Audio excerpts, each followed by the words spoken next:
Yo, what's happening, people? Okay, we is live right now, live from the village right now. It is 6 minutes past 8 p.m. and as we figured out, PM is always the evening right now. Talked about that last time, didn't I? Anyway, it is 6 minutes past 8 p.m. right now. It is Monday right now, and it is about to end right now. Okay, so we have been watching Halloween from the very first Halloween in 1978 all the way up to Halloween Kills a few weeks ago. Now it is time for Halloween Ends. It is, as of now, the very last Halloween movie ever made. Will it be the last Halloween movie ever made? Well, I guess that waits to be seen. But for now, it is the very last Halloween movie ever made. To be fair, it's only like last year, so it's not exactly old. But in any case, we're about to do Halloween Ends for movie night. If you have it on DVD, if you have it on Blu-ray, if you have it on Laserdisc, however you have it, get it ready on Zero. I will start the movie in a little while. If you don't have it, it is available on currently Amazon, which is where I'll be watching it, Amazon Prime, though it is a paid movie. You'd have to either buy or rent it. You have to buy and rent it. Just buy or rent it. However, if you don't want to do that, it's still good. You can still come along and have some fun.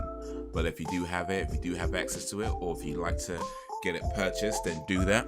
And we'll start the movie in a little while, get it ready on Zero, and I'll let you know when to press play. But for now, we switch over to this screen so we can just chat for a little bit before we start the movie. So, let's talk a little bit about Christopher Rock, shall we? Because Chris Rock put out his latest comedy special. It's called what's it called? Selective Outrage.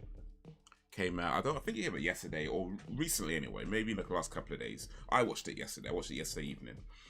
And it was he addressed a certain thing that I think, yeah, you know what he's going to talk about. You know it was coming. You know it was coming. From the moment the slap heard around the world happened at the 2022 Oscars, you just knew it was coming. You didn't know when, but you knew it was coming, and it came, and he delivered. And Chris Rock was funny, and he was on point. I would say he is usually funny and on point. He has been and still remains one of my favorite comedians. So yeah, big up to a man like Chris Rock. But I do want to talk about something he said, and this is not a spoiler, by the way. I'm not going to spoil any jokes for anybody who hasn't seen it. Definitely go check it out if you haven't already. It's on Netflix. But he did say something about selective outrage. In fact, that show is called Selective Outrage. And I have a few thoughts on that I was thinking about recently, well, in the last day or so. Last day really, since I watched it. And that is, I think on some level, all of us practice selective outrage. And I'd include myself in that as well. I think we all, in some way, on some level, practice selective outrage. You know, we choose what we get upset about or what we are outraged about, what we talk about. Meanwhile, we do ignore certain other things that are going on in the world. And I don't necessarily think that is, strictly speaking, a bad thing, because the reality is that there's only so many hours in a day, right? There's only so much any one person can do. So out of all the atrocities that are going on in the world, there's only so many one person can talk about or mention or even indeed be outraged about. So I don't necessarily think that selective outrage is a problem in and of itself. What I do think, however, is a problem is when we forget that we all have selective outrage. We all practice selective outrage. And that, you know, when we start to get mad at other people for not being upset about the things that we're upset about, when we start maybe calling them names or calling them all kinds of this, that, and third, because, you know, they might partake in something that we think is abhorrent, or they might not be talking about something that we think is abhorrent. Meanwhile, we're not talking about things that they might think is abhorrent, you know, so it all kind of comes together. So rather than being mad that somebody else isn't upset about the things that you're upset about, perhaps what we should be doing is understanding that there is only so many hours in the day. There's only so much one person can do. And what's important to one person might not be important to another person, and that's fine. It doesn't have to be. But as long as we're not being disrespectful to anybody else's causes, then things like that shouldn't be an issue.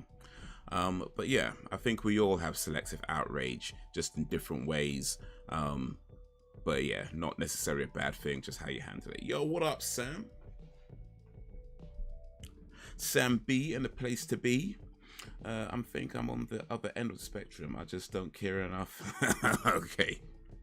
Well, I guess that's a form of selective outrage. You're just choosing to not be outraged over anything at all, ever.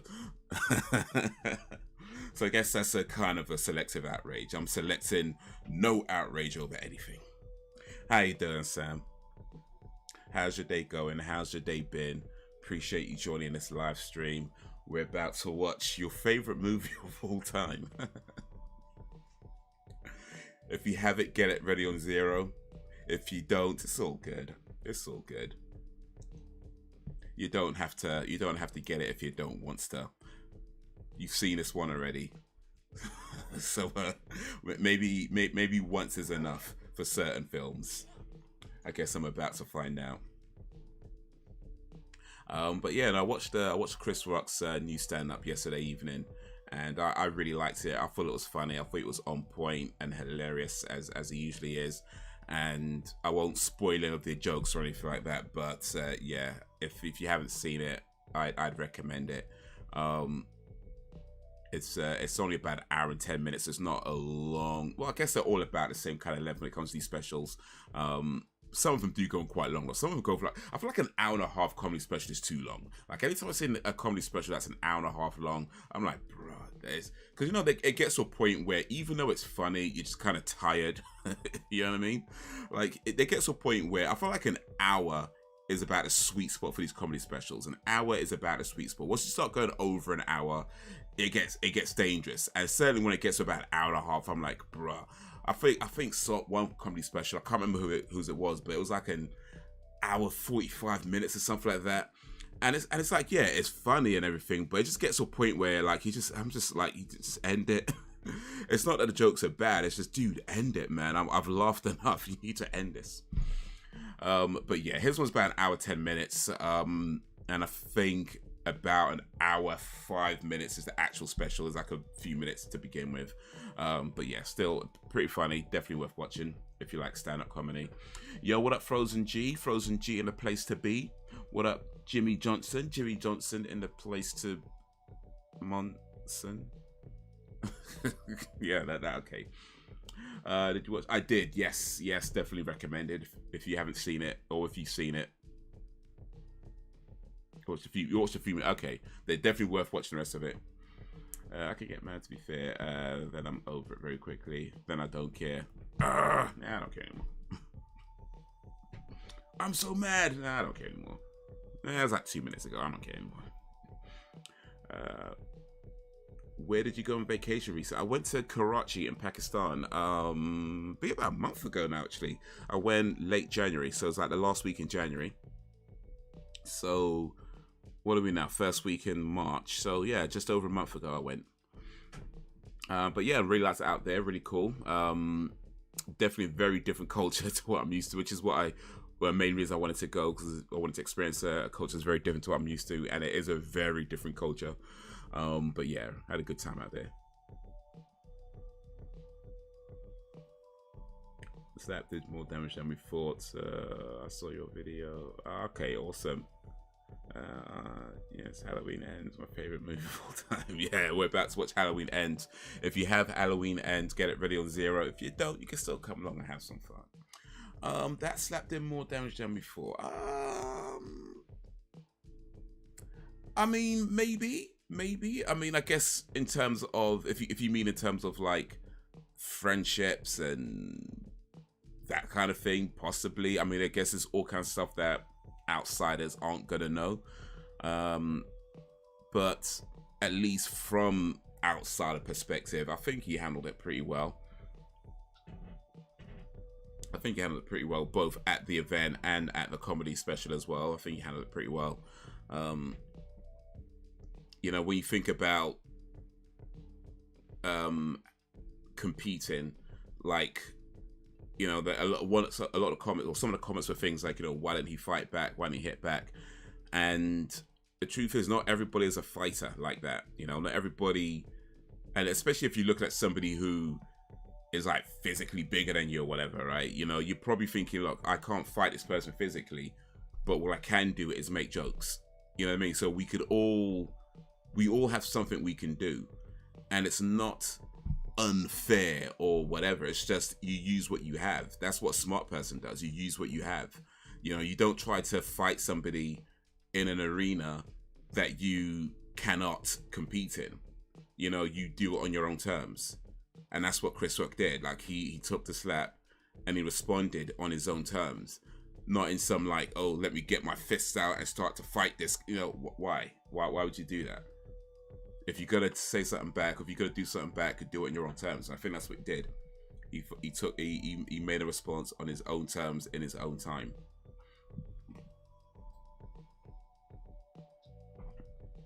So yeah, big up man like Chris Rock. He made a lot of comments. I ain't gonna spoil that, but he made a lot of comments that, well, some people are gonna be pissed.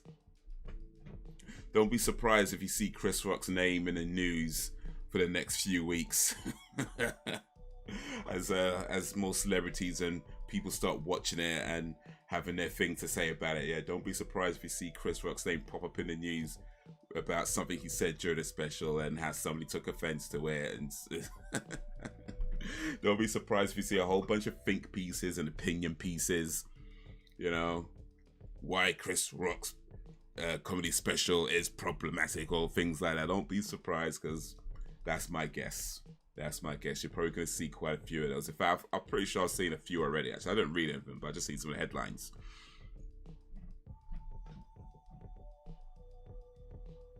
There was always something to be mad at, according to social media and news, etc. There is only so much brain can handle, so pay no attention. I don't get mad and just focus on my home life. Indeed. I mean, that's the truth of the matter, is that there's so many things going on in the world, right? And yo, what up, Jakes? There's so many things going on in the world, so many bad things going on in the world, and you know, there's maybe sometimes there's something you can do. A lot of times there isn't much you can do, you know. And yeah, like I say, like there's only so many hours a day. Plus, we all got our own things that we got to deal with, whether that's family or friends or jobs or things trying to, you know, we all got things we're trying to deal with. So the fact that not everybody is going to be on the internet, on Twitter, super outraged over everything, it's just, that's to be expected. Matter of fact, not everybody even goes on Twitter to show their outrage. Some people do their activism in real life. You know, some people do their activism in real life, and when they go on Twitter, they just want to maybe mess around for a little bit because they don't take it that seriously. So yeah, we all do it in some degree. We just do it in different ways, and like I said, I don't even think that's a problem. It just is what it is. Ladies and gentlemen, see discussing the Chris Rock special on Netflix. Yeah, not everybody's seen it though, so we have to avoid spoilers for the moment. But have you seen it, Jakes? Because if you haven't, definitely should. Definitely should.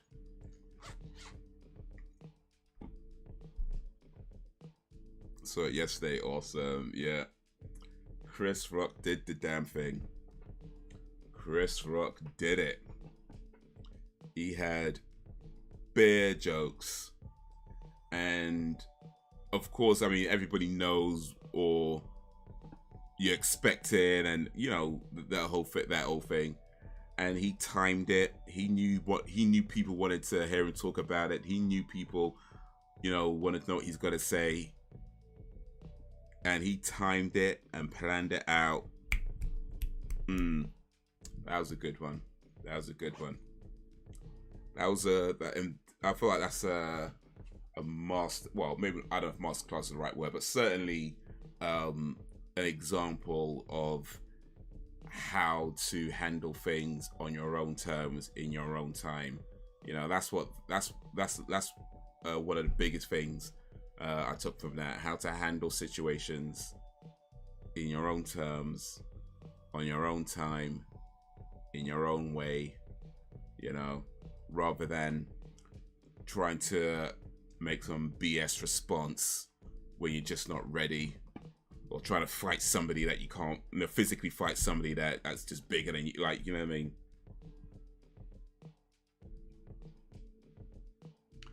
And a really big Chris Rock fan for Dave Chappelle.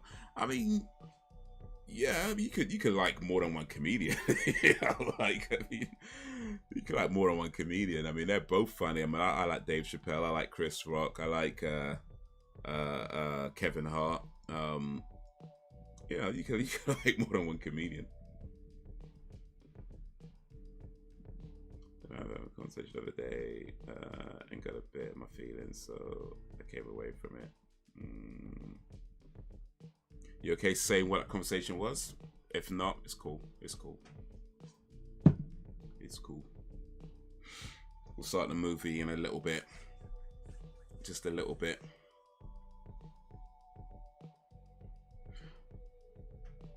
I mean, I don't find Chris Rock's brand of humor funny. Oh, I see. All right. Well, yeah. I guess it's not for everyone, but yeah, I like Chris Rock. I think he's funny. I've liked Chris Rock's comedy for, I think the first thing I saw him in, I don't even remember. It might have been a movie actually. First time I saw him in something, but I think the first comedy special I saw of his was like it would have been like.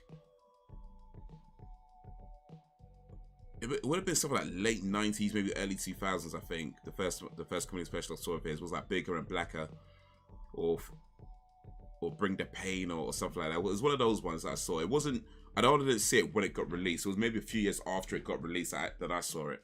But it would have been sometime around the late 90s or early 2000s. Because I remember going into work and talking about it with this guy. And I was working at a shop at the time around about that sort of time. But yeah, I like Chris Rock. I guess not everybody does, but yeah. My weekend was alright. What did I do? I guess I was mostly just doing the driving work and the cab work, and just mostly doing that. But also, working on the videos and that whole thing. So should hopefully have my next video movie that I'm trashing ready in the next maybe week or so. Have you ever heard of a film called The Guyver? It's based on an anime. It's like 1991 movie based on an anime.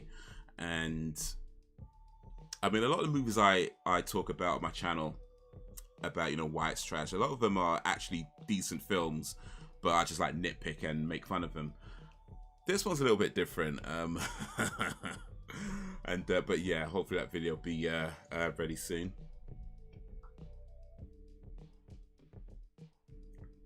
Yeah, that's his style, isn't it? He just kind of moves around, he walks around a bit, repeats himself a little, repeats certain words or phrases a little bit. That's his style, Hellfire, all the social media, BK stuff, I think, it's bullcrap. Someone disagreed with me, which is fine, but I do have experience in this. This person didn't. Yeah, I mean, bull crap. I think I know what you mean by that. I know what you mean. I mean, of course, you should be kind, right? That's a good thing to be kind. But yeah, I think sometimes it's done in a way that just feels very disingenuous. and especially when it's coming from certain people who you know them already, and you know they're like the least kind people. You know what I mean? Yeah, I'm kind of an anime fan. I wouldn't say I'm a big anime fan, but yeah, there's a few animes that I like. I'm definitely not like otaku level anime fan, but I've probably seen more animes than I imagine most average people. But yeah, I used to watch a lot back in the day, back in sort of like the 90s, was like mid 90s was kind of my peak anime watching time. These days, you know, I check it every now and then, but yeah. This particular one I haven't seen though. I mean, I haven't seen an anime, The Guyver. I've not seen that, but I just watched a movie that was based on it recently. I know a lot of anime fans though, so it's definitely something that comes up quite a bit. Okay, thanks. Relaxing weekend. Awesome. Awesome. Yeah, mid-90s was my peak when it comes to anime, yeah. I think it was just a time, like a lot, for me it was like myself and I guess a lot of people I went to school with, it was like when we were starting to discover anime. So this is maybe around about 93, 4, around about then. And Akira, which had come out, I know back like 87, I think that came out. It came out like 1980 something, 80 something anyway. So we didn't see it when it came out, but maybe years later, we're watching it for the first time. This is like maybe like 93, 94, and back then when we're watching it for the first time, and it's like, wow. And I believe that was the first anime that I ever saw was Akira. And then from there, you know, you kind of watching some other stuff and you hear about this, hearing about that, blah, blah, blah. And then Channel 4 used to show a lot, had an anime, like, I think it was like late night, they'll show like all these different animes, like, I can't remember, like Festival of North Star, I think was one of them, Legend of the Four Kings, you know, Bear, stuff like that, and I don't remember most of what I saw, but yeah. And of course, like some of the classic animes that came out, you know, the Studio Ghibli stuff, you know, like Howl's Moving Castle, Spirited Away, you know, all that stuff.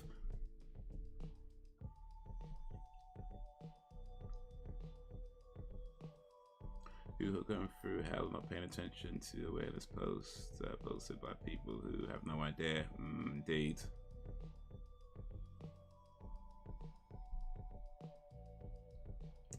It's like when you're mad at something, someone's coming up to you like, hey, just be happy. Cheer up. Yeah. Ghost in the Shell, yeah. Karen Ghost in the Shell. Ninja Scroll, yeah. Legend of the Overfiend, okay, because you I mean, with that one, you kind of stepping more into hentai territory with that one. I mean, maybe not full on a hentai, but you know, you kind of getting there with Overfiend. I know that one. I know Legend of Overfiend. That was maybe the first anime of that type that I saw was Legend of Overfiend, and boy, that was that's something. That was something. Legend of Four. Yeah, I mean, by now I don't remember much of Legend of Four Kings. It's such a long time ago that I saw it. I don't remember much of it, but yeah, I remember watching it. I remember it being on. I remember watching it every week. Yeah, by now I've forgotten loads of what happened, but I remember watching it every week. Yo, what up, AE? That's good, Jacob. What did you get up to? Watching X-Files. I got the full X-Files box set. I got so much to get through. Oh, nice. I've been watching X-Files, I can't lie. I was watching some of the Rocky movies. Ah, those are good movies. Speaking of X-Files, actually, so yeah, next week we'll watch the next set of X-Files episodes. I think we're just going to do 3 episodes though for next week. I think 4 might have been a little bit too much, so yeah, maybe just 3 episodes next week. So that'd be episodes 5, 6, and 7 of season 1. Wait, 5, 6, and 7 of season 1. But at some point, yeah, the plan is still to go weekly. That is still the plan. But I think like maybe in April, like maybe first or second week of April, might look to start doing that. Just need to make sure that one, I can do it, right? And two, that I've kind of adjusted it right. So I think our 3 episodes is probably going to be what we do rather than the 4 episodes. I think 3 episodes. If we go 3 episodes weekly, it should still be alright. I think. We'll see. Favorite Rocky movie? Mine's Rocky 4. You plan on seeing Creed 3. Rocky 4. So Rocky 4 is the one with Ivan Drago, where Apollo Creed doesn't make it. But yeah, I do plan on seeing Creed 3. I don't know if I'd see it in the cinema, but yeah, I do want to see that. I do want to see that. I mean, I liked the first 2 Creed movies. I thought they were great. This one is Michael B. Jordan's directorial debut, which is a big move for him. That being said, kind of unfortunate of how it happened, but hey, you make the best of what you got. And yeah, so I'm still looking forward to it. It seems to be getting some good what's the word I'm looking for? Good. It seems to be getting a good reception so far. And Jonathan Majors is in it as well, who's quickly, at least for me, becoming one of my favorite actors. I've seen him in a few things now. Well, I guess Marvel stuff really, but even in that, like the guy. Actually, no, I've seen him in some other stuff as well. But yeah, the guy's clearly like, I mean, he like even in Marvel, like he's playing one guy but a million different characters, and he pulls it off. So.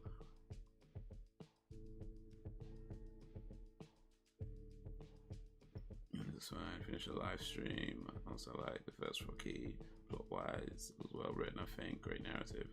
Yeah, I think Rocky 1 and Rocky 2, in my opinion, are the 2 most solid movies in terms of, say, storytelling.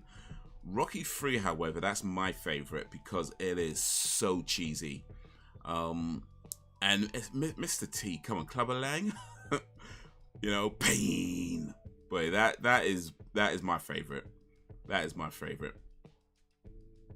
I like Rocky 4, Rocky 5, Rocky 6, or Rocky Balboa as they call it. But even still, Rocky 3 is my favorite.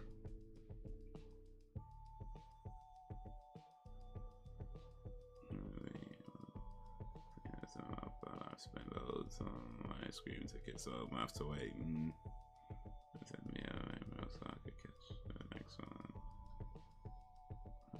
Is probably Predator. There you go, one of my favorite. No, that's a good one. If it bleeds, we can kill it. It was surreal. Oh yeah, Hulk Hogan. Let's not forget about Hulk Hogan as Thunder Lips.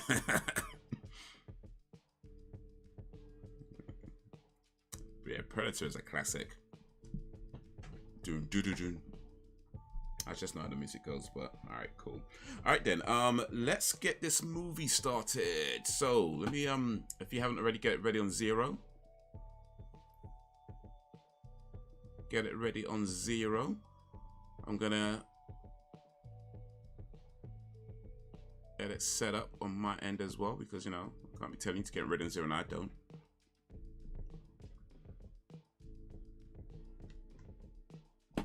Alright, now I'm gonna switch over to this screen. And oh, no, I did change it. Awesome. I forgot. I was wondering if I bothered to change it, if I remember to change it, but I did. I just need to do this bit. Yeah, there we go. Alright, so here we go. Alright, so we're gonna go 3, 2, 1, play. Get ready. 3, 2, 1, play.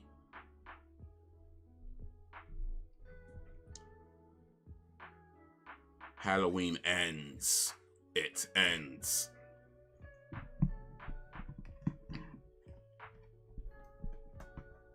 Oh, they're still in Hatfield. Jesse Ventura, yeah. Bill Duke, yeah. Bill Duke and Carl Weathers are both in a film called Action Jackson. And if you haven't seen Action Jackson, you should see Action Jackson. You should see Action Jackson. It is, if you like cheesy action movies, I like cheesy action movies, then yeah, Action Jackson. Predator is a gem of a movie, and it was a shame anyone died, really, because I liked everyone in it and enjoyed all the performances.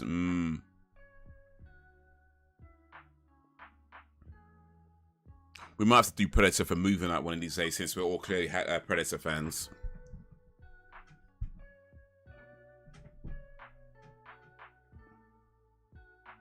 Halloween Nights 2019.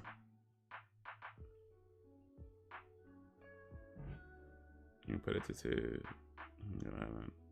I actually haven't seen Action Jackson. Oh, it's one to see, man. One to see.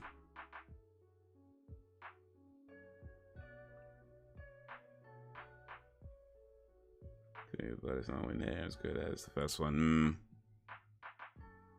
2 had Danny Glover.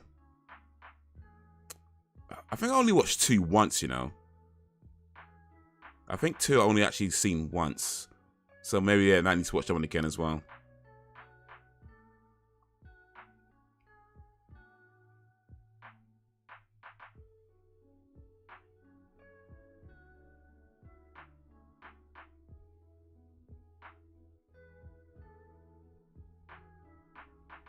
Over in Predator 2, he wasn't convinced enough today. You didn't like him. I remember he I mean, I remember liking the movie. Granted, I saw this movie a long time ago, so perhaps I'm romanticizing it to some level. But I remember liking the movie. I remember, like, by the end of it, he had that really cool line. He was like, "Okay, who's next?"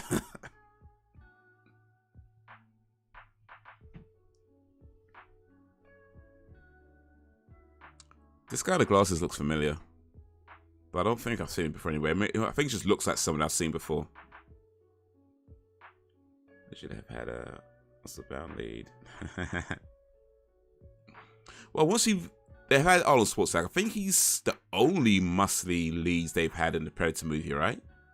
I think every other Predator movie they've gone for a skinny guy or a girl. So he's like the only kind of muscle-bound lead in the Predator movie, unless I'm forgetting one. To be fair, I guess I haven't seen all of them.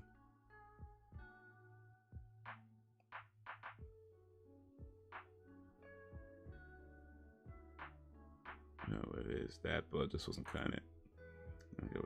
There are better actors.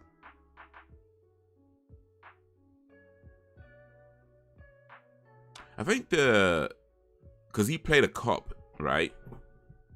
Whereas with Schwarzenegger, he was playing like an army guy.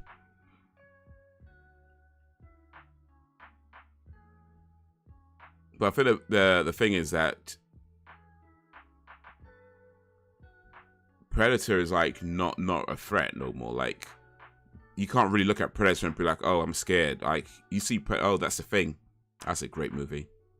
You see Predator now, it's like, bro, Danny Glover beat this guy. That little girl that couldn't even hunt beat this guy. It's like, Predator's not a threat.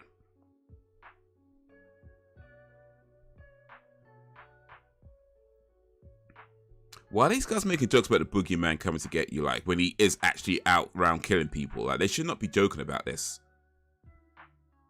It's not like it's like 30 years since his last kill and people have forgotten about it. This is like, dude comes out every year and kills people and they're making jokes about it like it's not going to happen. You dumb.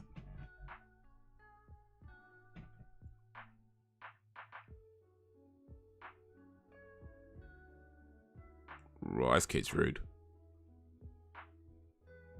Honest though. Maybe I'll watch this movie again. Sam secretly loves this film. Be honest, Sam. You've watched this movie at least 5 times since you saw it the first time, right? Like, you saw it once and was like, "I hate this movie." Then watched it at least 5 times afterwards. I was like, "I hate this movie." Let me watch it one more time. This movie sucks. Let me just watch it one more time.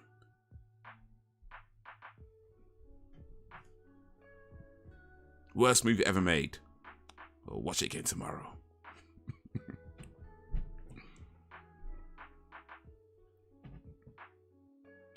Captain Predator 2 was King Willie, head of the show, possibly played by Calvin Lockhart.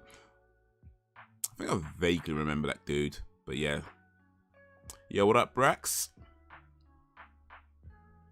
Brax Bivin, a place to bivy.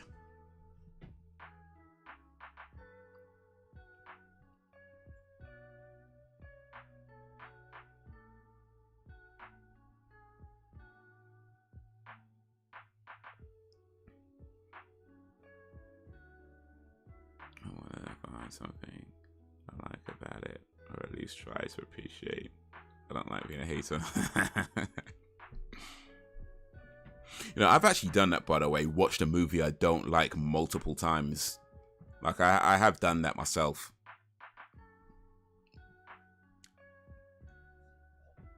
It was a film called Citizen Kane.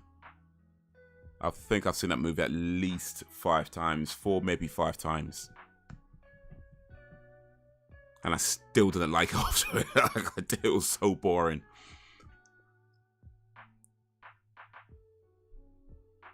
Oh, babysitter, man. He had one job. He's giving boy babysitters a bad name right now. It's like it's hard enough for guys to get jobs as babysitters, and this guy gets an opportunity, he messes it up. Now nobody's gonna employ a boy babysitter anymore.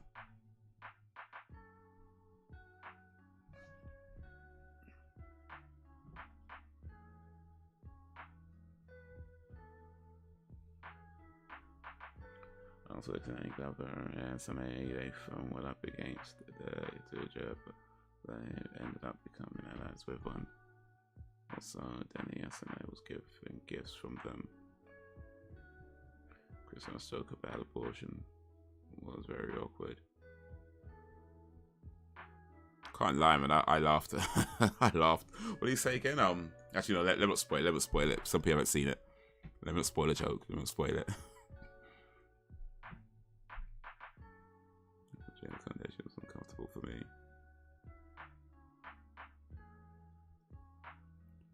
I mean, that was pretty much true, though. Like what he said. I mean, yeah. I mean, it's a joke, so it's kind of exaggerated and, of course, embellished a bit. But Robert Kardashian was a lawyer on the case.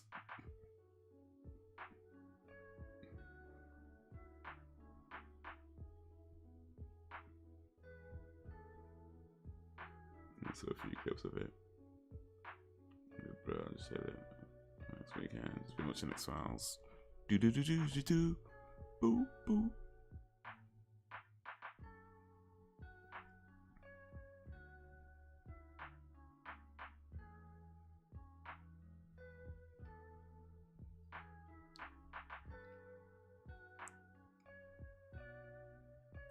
Parents home already.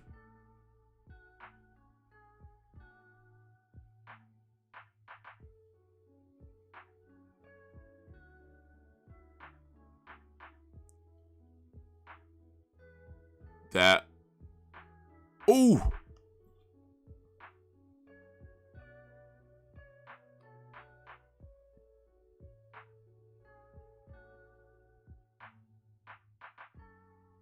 That's not gonna look too good now, is it?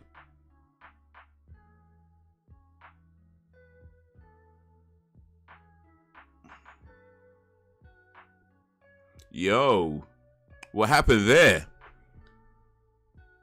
Okay, well, can't lie, it's an interesting start so far. Interesting start. So let's see how it continues.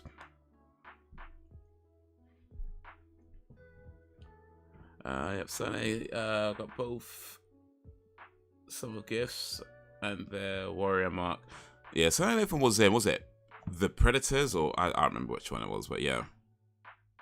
I did hear Chris Rock fires back at Will Smith on next week. Yeah. I mean, I mean, like I said, let me not ruin the jokes. Let me not ruin the jokes. But I'm just gonna say, yeah, if you haven't seen it, I think it's worth watching. Jacob, I think might disagree with me, but yeah.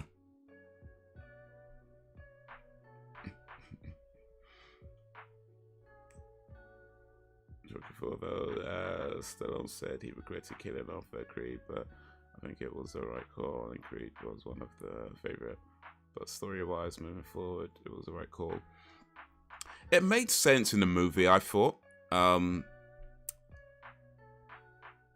mean, yeah, maybe had they not done, they could have done some cool stuff as well, some other cool stuff as well. But yeah, I thought it made sense in the story. Well, actually, you know what? I would say that in terms of the way they brought him back, in terms like the whole exhibition thing, felt a bit. I thought they could have maybe had like a better reason for him to fight Ivan Drago, you know, rather than, oh, he said American boxers are rubber, you know what I mean, something like that. But yeah, aside from that, I thought it was fine. Minor detail.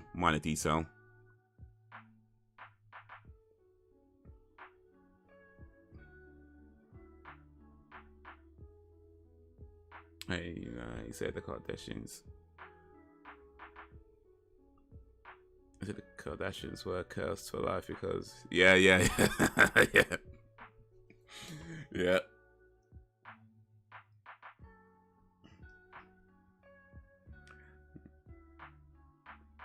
Let's go. It's not a good old series. I haven't seen Skulls or X-Files, but I know them. You like the 20%. Yeah, that one was Alien vs Predator. Yeah, okay.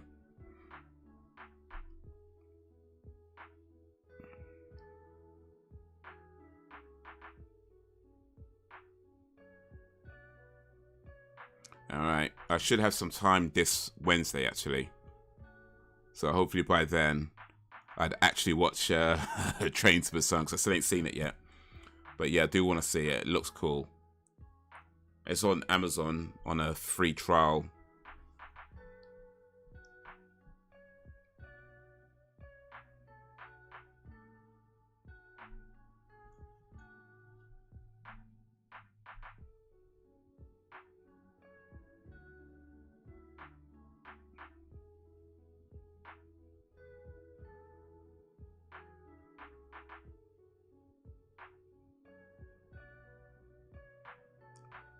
This.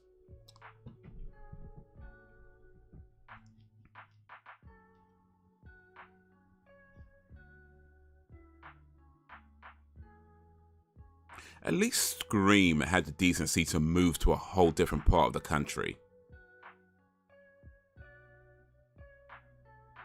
These guys, for some dumbass reason, keep staying in Haddonfield. Like, move town, I mean, you really should just move to a whole new country, really. They just move to a whole new country. Move to, like, I don't know, Australia or something.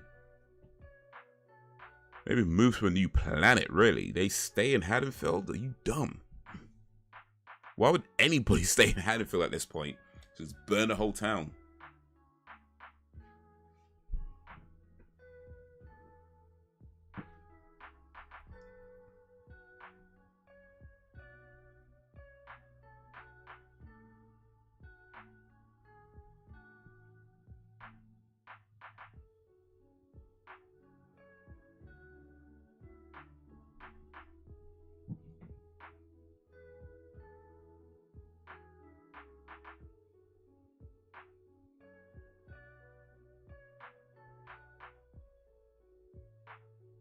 Oh, Jamie Lee.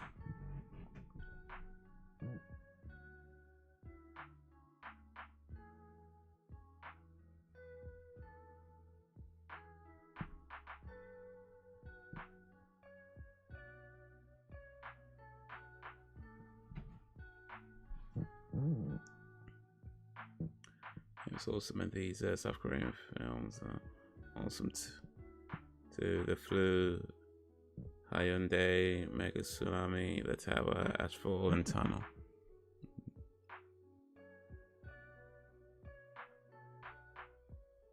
Hey, ain't that kid that killed the other kid? And let's let him out?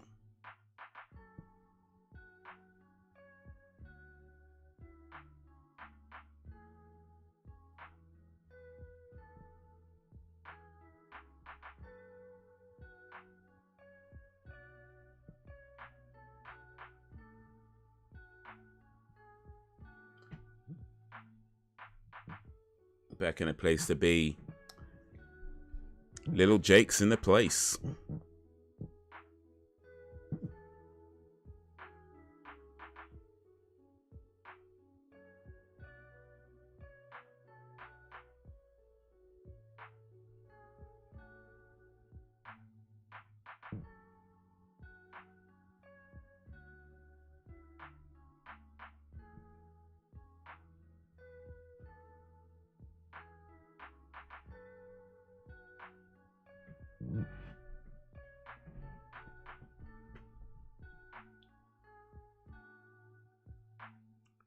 He didn't kill the kid. He was stood behind the door and he fell. It was a kid's own fault. True.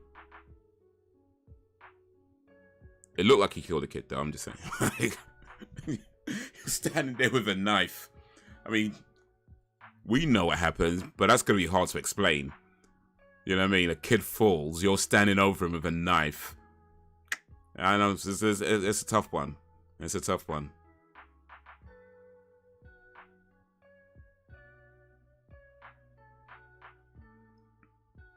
I've not seen Cowboy Bebop. No, I've not. But yeah, I know what you're talking about though, but I've not seen it.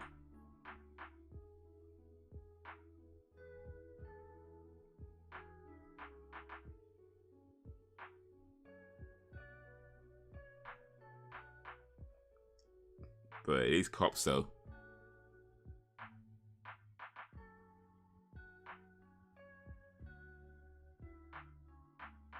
I've seen Tom. Yeah, just the trailer. I know it's good. You know it's good from the trailer? I don't know, man. I don't know. Sometimes you can have a really good trailer. Don't mean the movie's gonna be good. You know what I'm saying? Plenty of times you can have a really good trailer and a terrible film. In fact, sometimes you can have a really bad trailer and a great film. So I'm just saying. Trailers aren't always a good things to go by. I'm still trying to find a way to watch it. The stream ain't on Cinema app.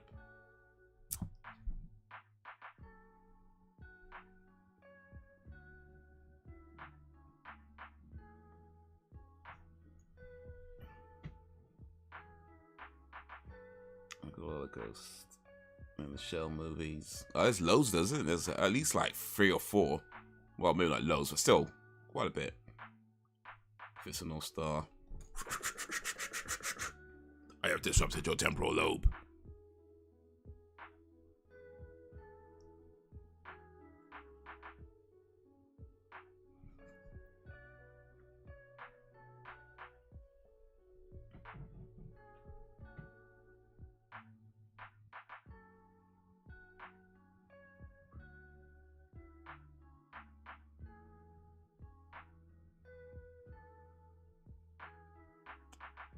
Buying drinks for minors.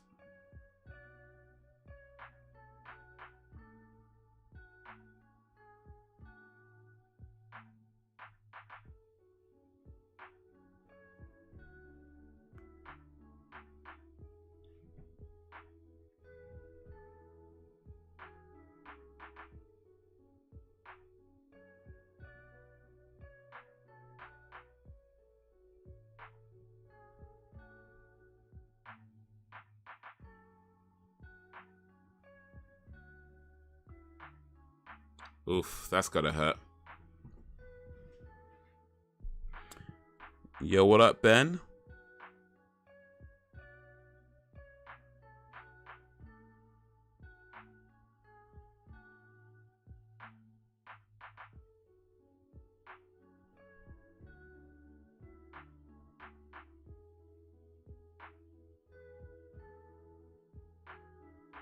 going to see Scream 6 on Sunday. Looking forward to seeing it 4K 3D. Ooh. Better watch out for those flying knives.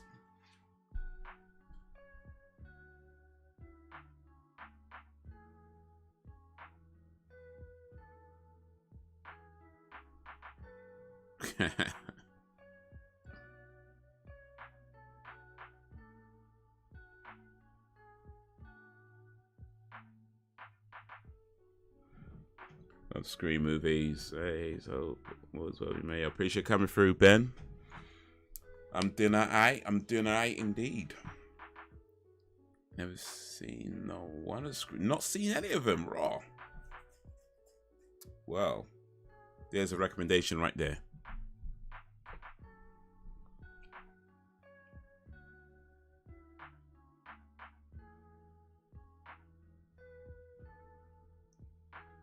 Demand you get those watched.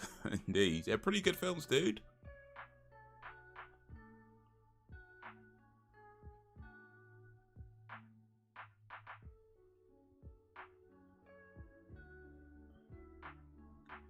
What's the best one in your expert opinion? Best Scream movie. I mean,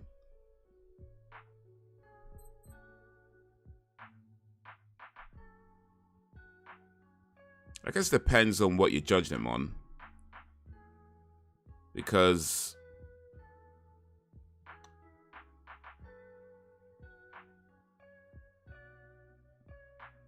I would say the first 3 movies creates a really good, complete story. The 4th one, for me, didn't. I mean, it was a fine film, but it didn't feel particularly necessary. And then the 5th one, I thought it was like a really cool way of rebooting it for a modern audience and, you know, bringing it into a new era and make it and having, you know, sort of more up-to-date references and things like that.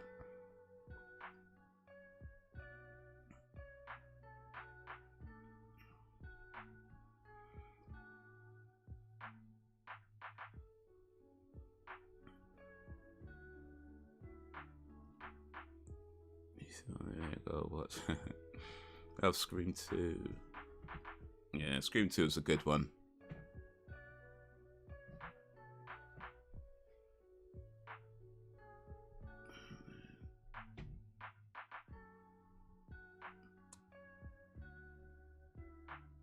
She really checked up a guy that, because they all think, well,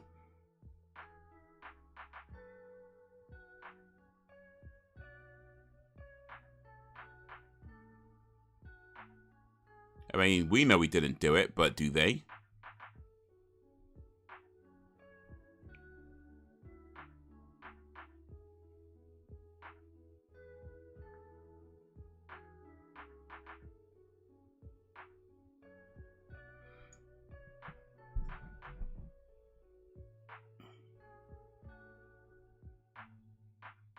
Was the first one, but unpopular opinion, I bought 5 Second because it's the most brutal, but it has some dialogue issues.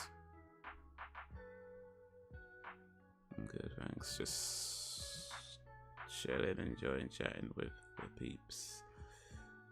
Brutal sounds good. When it comes to horrors, I like classic horrors best.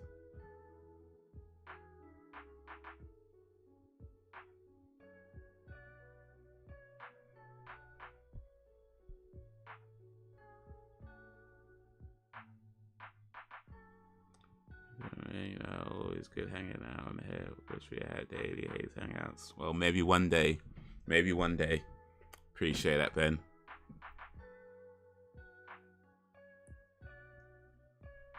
You know, some Haze Channel is like oasis in my week. Ah, you guys.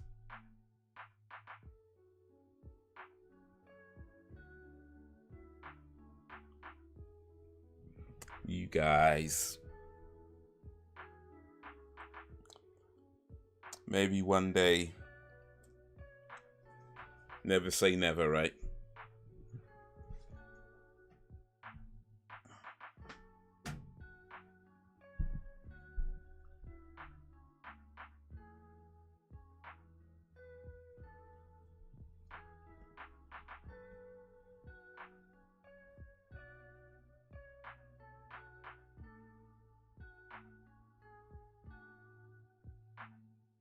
Yeah, I mean,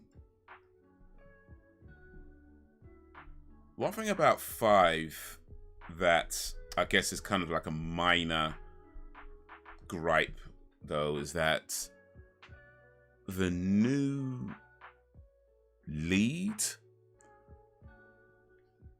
didn't feel like much of a new lead. Like, her whole story, I mean, I'm trying to say it without spoiling for anyone who hasn't seen it, but her whole story just felt like meh to me.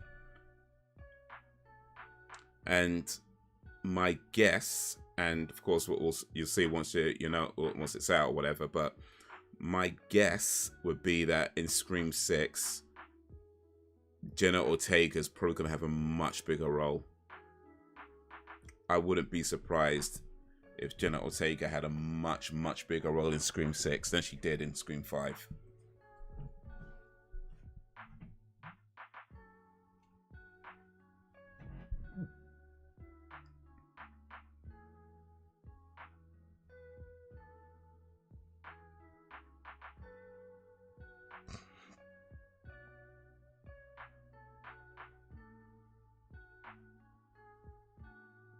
Hey, it's the old cop.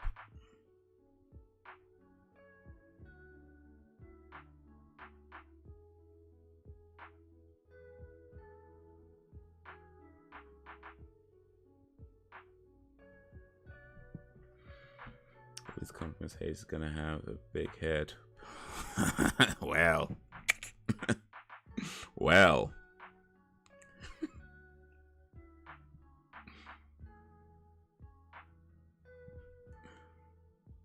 I always randomly remember that bathroom stall scenes from Scream 2. The bathroom stall scene.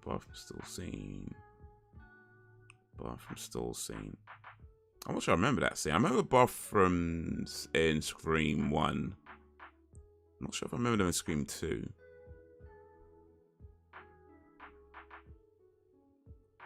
Could name a number of anime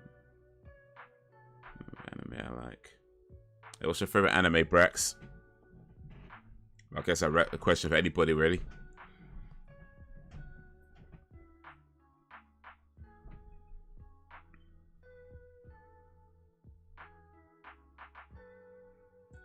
Yeah, about the lead.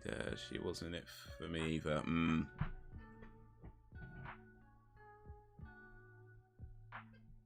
Like, it made sense that Sydney would take more of a backseat, but yeah, that the new lead just wasn't really doing it for me.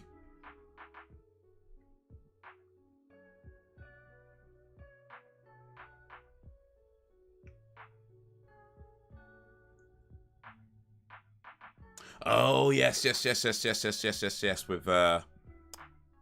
Jada Pinkett, wasn't it? Jada Pinkett and Omar Epps. Yeah, I remember. In the cinema.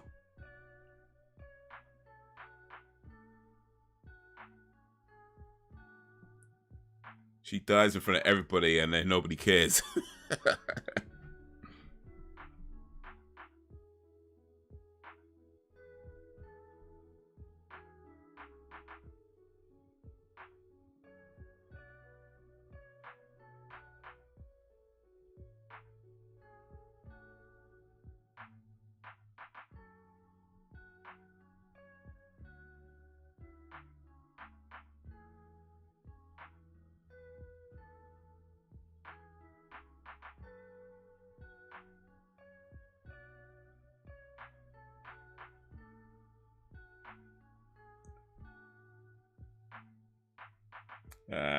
I mean, well,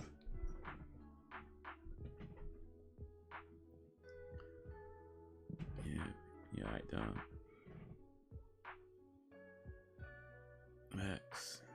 talking. Go ahead, brother. Right. That's right, Sam.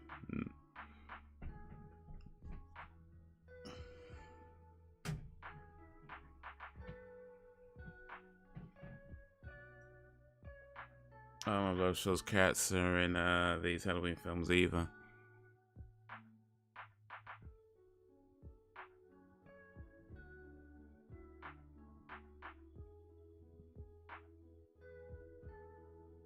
I mean, so far she seems like a cross between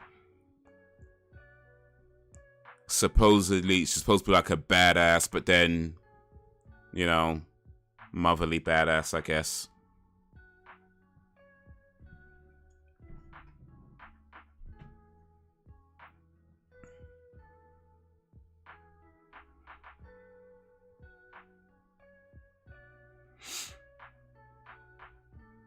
I actually rented this movie. I normally buy the movies for movie night, but this one I rented because usually movies are like, you know, £5, £6, something like that, maybe £7. This one was $11.99 to buy, and I was like, you know what, I'm not paying $11.99 for this. That's way outside my budget for buying movies. So I rented this one for £3.49. It was the SD version, not the HD version.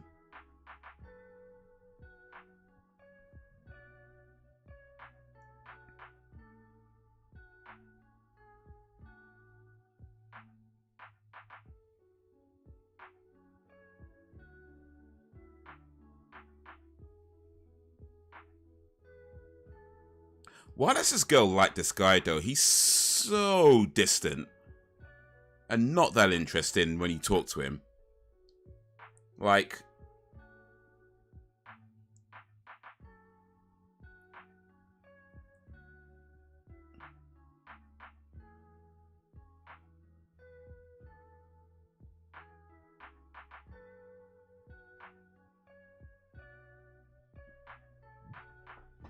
oh, is that all the animes?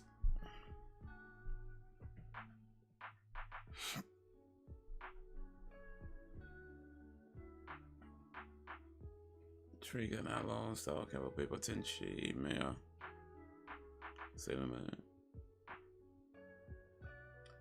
I mean, this guy's drunk. And oh, is he drunk or is he just sick? I think he might be just convulsing her now, actually.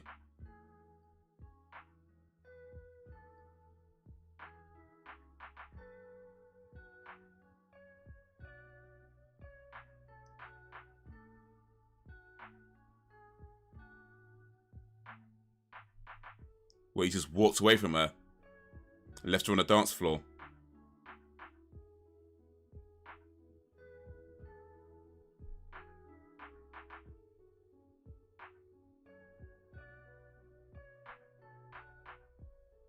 Oh, the mother of the kid.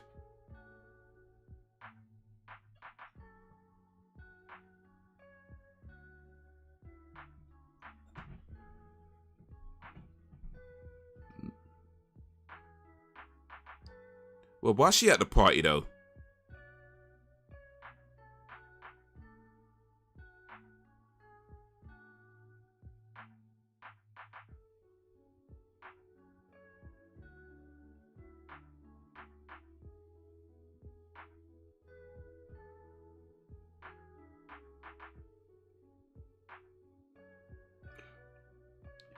Why would you be grieving the death of her son at a Halloween party, though? Like, you can't be mad at him being there. Why are you there? Like, what?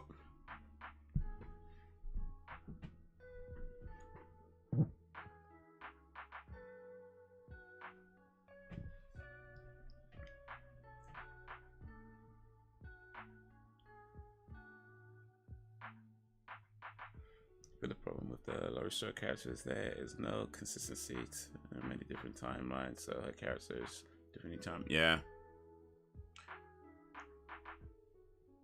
So in the first Halloween movies, she was like, well, just damseling the stress pretty much, right?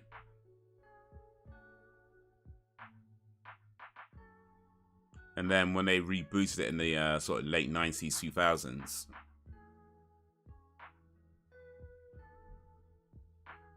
yes, to try to make her more of a badass then.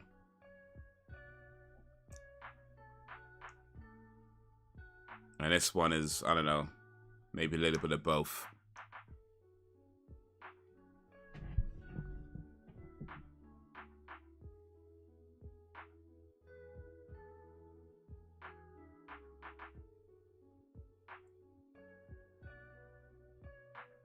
She's holding her hands out.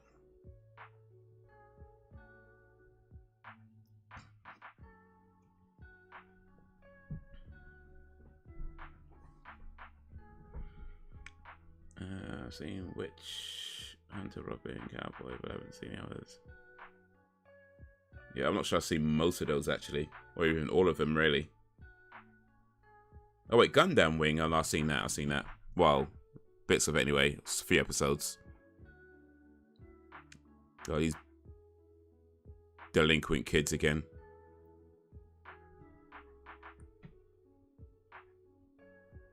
Don't do it.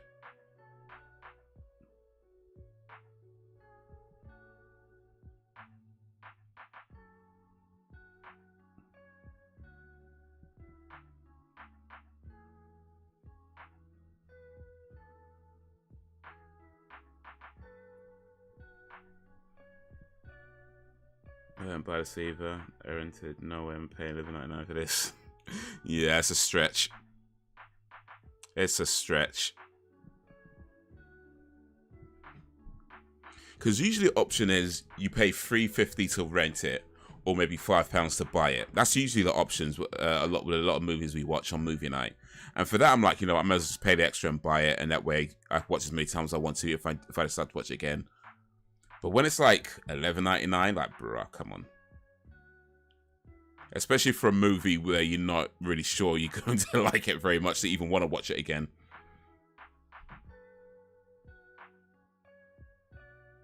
Oh, they just kill him. What do they do? Is he dead?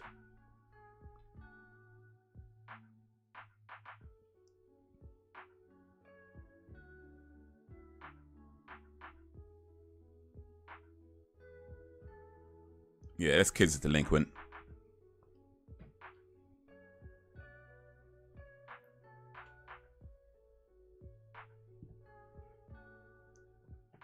At least with Sydney, you have followed her growth through them. Yeah.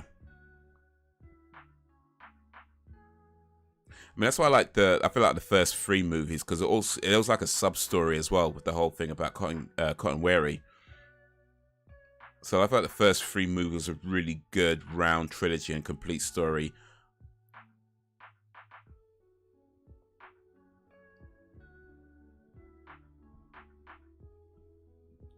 But yeah, by the time you get to 5, it's like, how many times is somebody going to keep chasing Sydney Prescott? It's like, come on. So it makes sense for her to take a back seat as the story develops. And now I guess she's taken a real back seat, like a way back seat this time round. By the looks of it.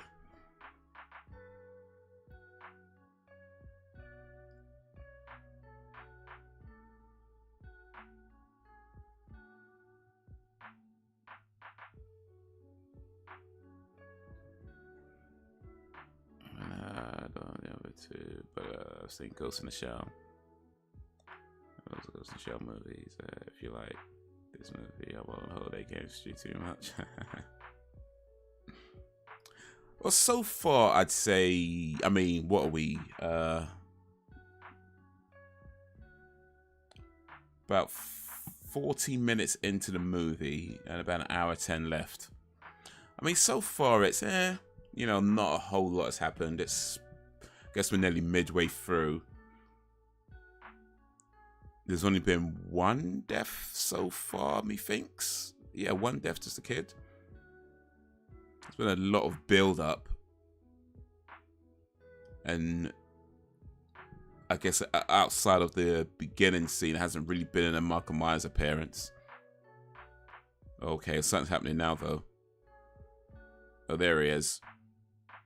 Marcus finally showed up in his own movie.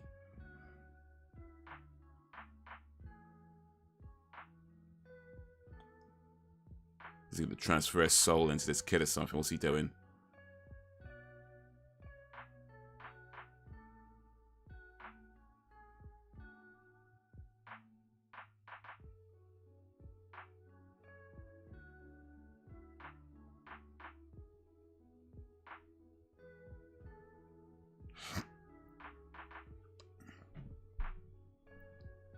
Yo, what up, Mr. Man? Mr. Man, the man.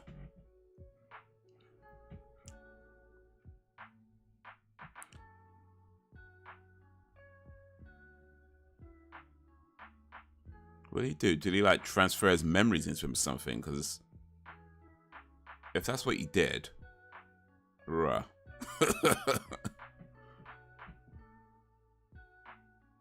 You know what I mean? To be fair, streaming sites are taking a piss. I got Netflix. Oh.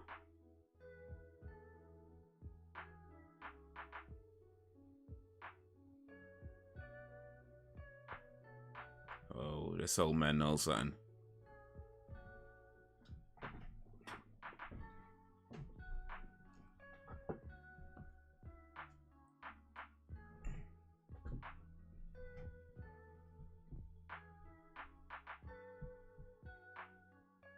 Oh, who got stabbed?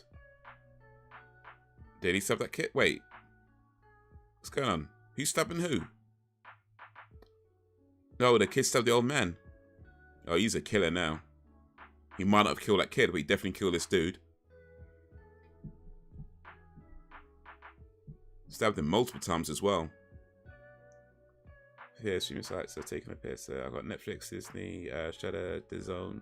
I don't count Amazon Prime because it's got additional benefits. A few have gone up recently as well. No, for sure. Disney went up a little while back. Well, even Amazon's gone up a little while because of Netflix just recently as well. But you gotta be paying, not the Netflix, Disney, Shudder. You gotta be paying some £30-40 a month in streaming services then.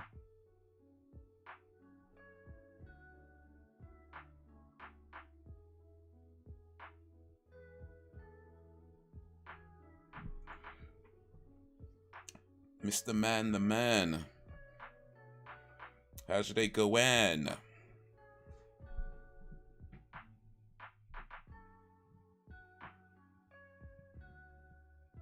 But just when this movie's boring and when stuff happened, I didn't care. Oh man, it's Nick Castle, the original Myers. Oh, well, that's a pretty interesting piece of trivia. So when he was saying that I'm Michael Myers, he ain't lying. He ain't lying.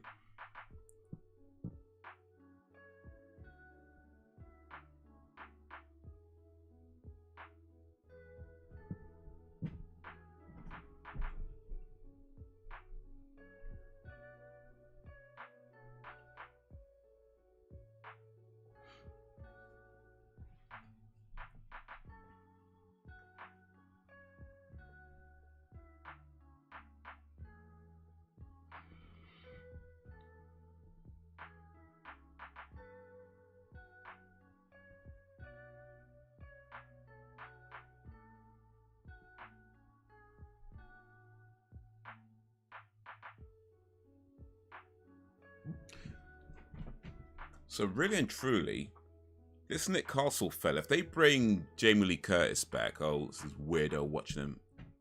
Oh, he's the new Michael Myers now, I guess, or something. Ugh, flipping out.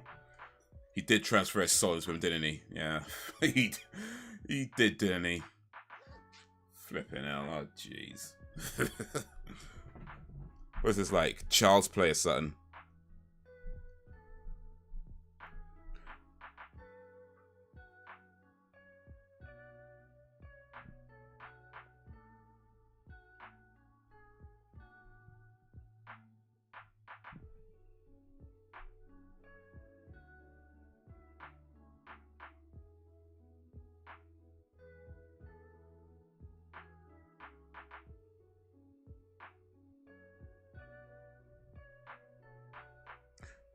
The thing is, this kid has not been that interesting from the beginning, quite frankly. Like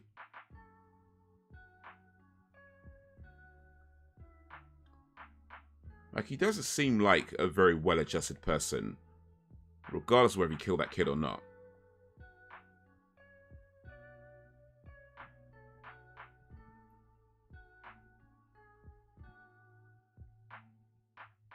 And it's like, why would you try and set your daughter up with a guy accused of killing a child? You know what I mean? Like, of all the people, I mean, I guess, look, everybody needs help. I ain't saying that. I know. Everybody deserves compassion. I'm just saying, like, of all the people in... This is why you need to get out of Haddonfield. Like, if your best choice... like, if you're looking for somebody to set your daughter up with, and your best choice is the kid, the guy who got accused of murdering a kid, and it's like, oh, yeah, I mean... bloody hell, get out of this town, man. What are you still doing in this town? You're a weirdo kid that got accused of killing a child. You trying to set your daughter with it, that's your best option. Like, bloody hell. Do what Scream did and move to New York. That's what it should have done. Or move to Florida would have been a better option.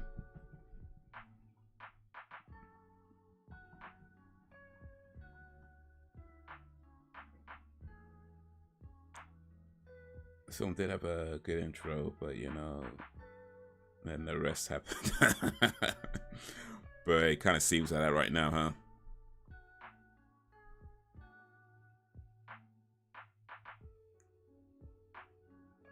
I personally rather date Marco, much more interesting.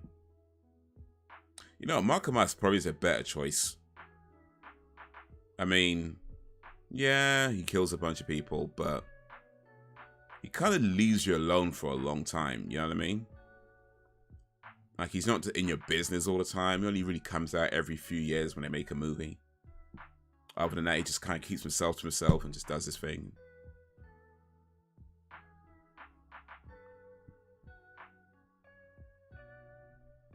Oh, it was a granddaughter, my bad.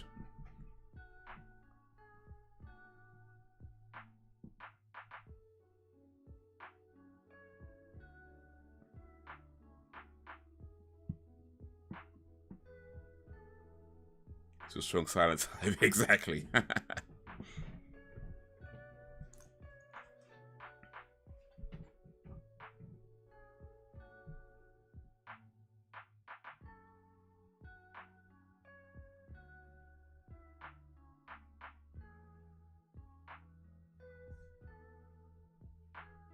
That lady looks familiar. The girl who plays the lady who plays the mother of the weirdo kid.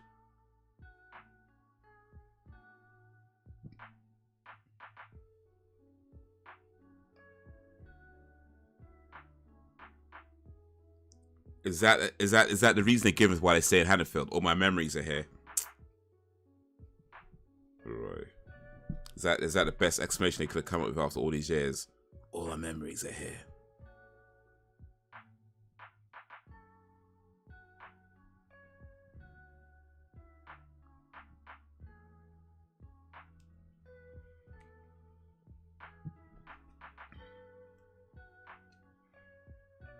Leave the mask on. Well, that way you can just pretend he's somebody else for a moment. What's that Tom Jones song? You can leave the mask on.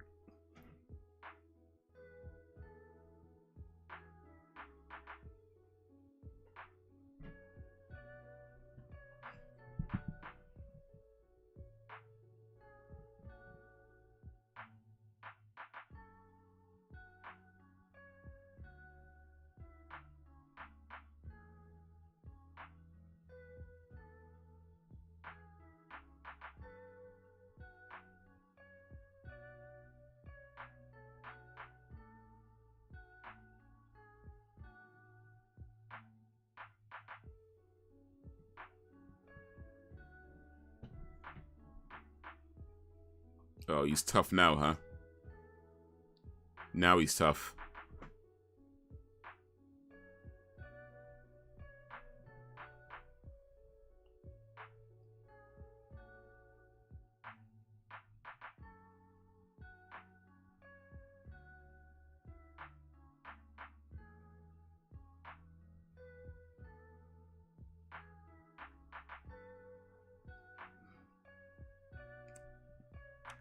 Come on, pot shot. You got beaten up by a couple of delinquents. Now you want to try to see if you can take this guy on. All right. Just be glad they're all scared of you.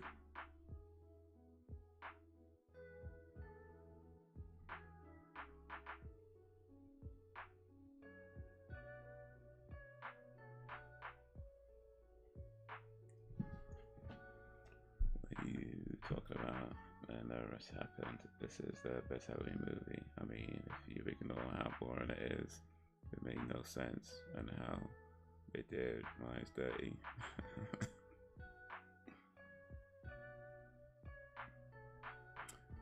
Yeah, they bring back the original Michael Myers just to kill him in a dirty field or whatever with a dumbass kid. Big death energy.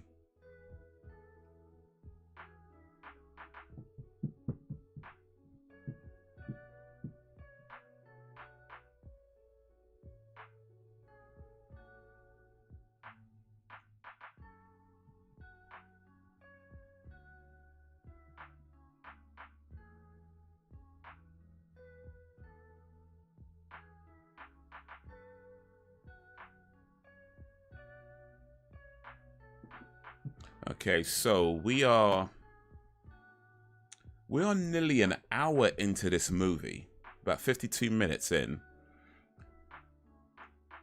There have been exactly 2 deaths, and none of them by Michael Myers. Not that I'm counting kills or anything, I'm just saying. For a Halloween movie, it's, but this last hour better be crazy, otherwise, mate. What is going on here? You losing the will to live, yeah.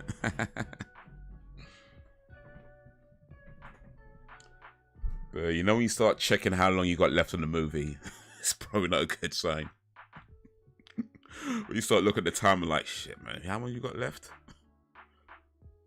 So an hour of it? Oh, flipping hell, man.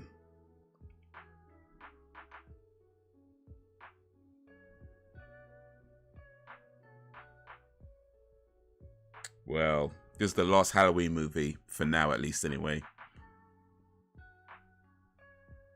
We'll see how Halloween ends, and my guess is they're going to figure out a way to bring back Halloween again.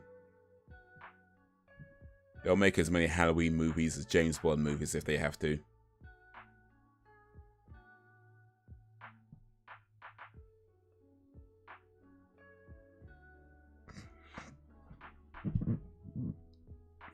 I think you guys have seen it too much by the sounds of it.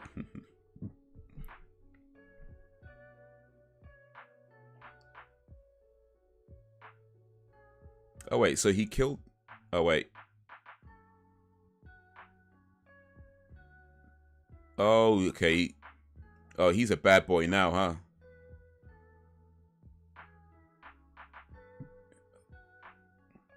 Oh, he's a real bad boy now.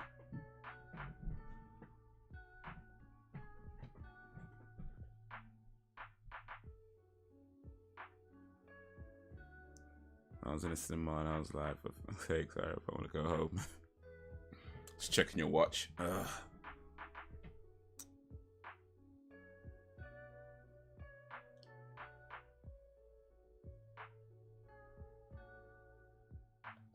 Where are you?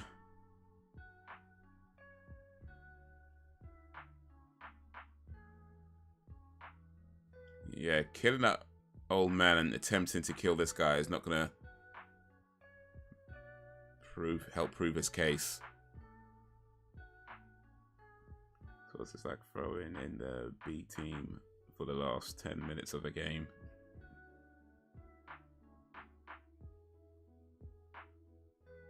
Yeah, except the last 10 minutes is like an hour 50.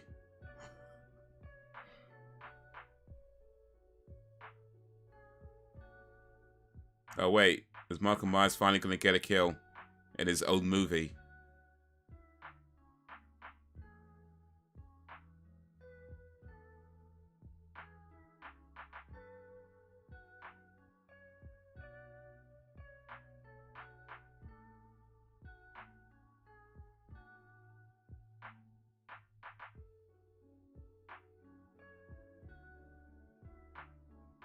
Wait, was that who got? Was that Mark Mars that got knocked down?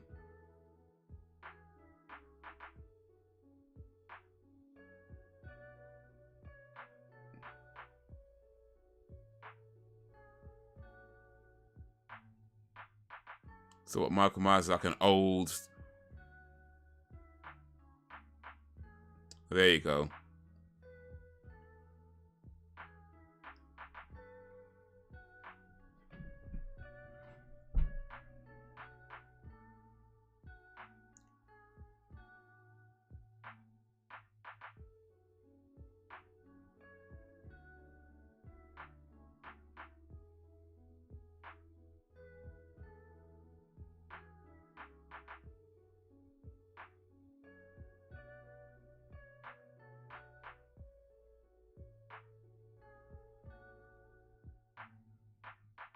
Michael Myers finally got a kill. What are we? Nearly 57, about 50, yeah, about 57 minutes in. Michael Myers gets his first kill.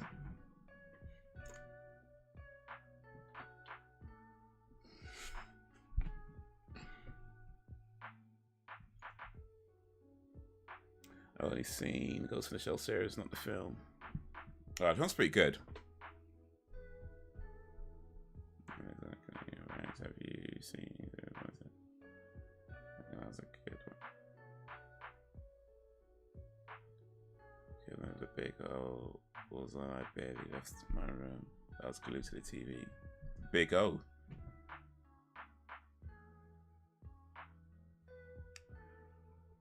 Excuse me.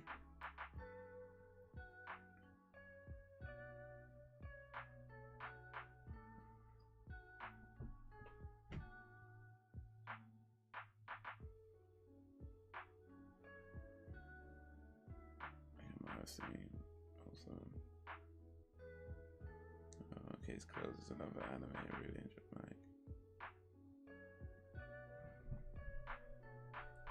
as this movie finished, I said the only thing I could say Resurrection is no longer my least favorite movie. Wait, which was Resurrection again? That's not. Is that the one with Busta Rhymes? Or was that the one with LL Cool J?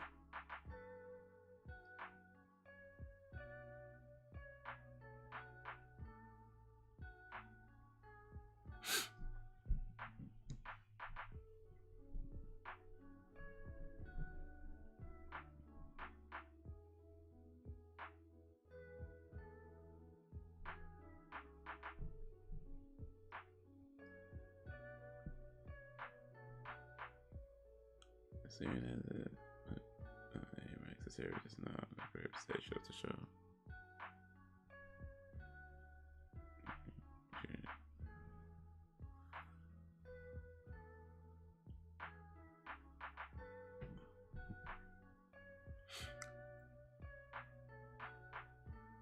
Oh, hey.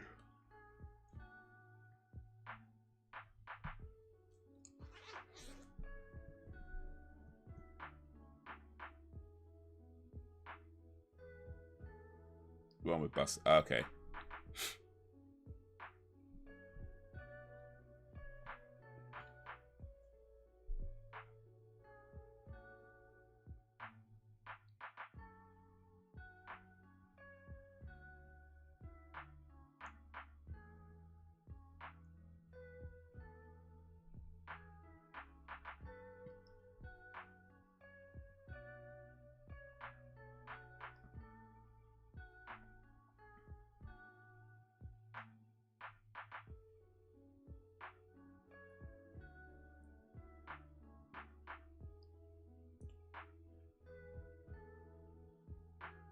I think 20 years later is the one with LL Cool J. Listen to both Busta Rhymes and Tyra Banks.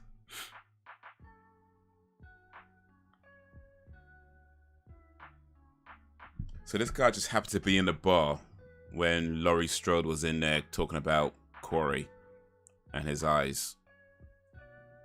And the guy who knows all about Corey just happened to be there.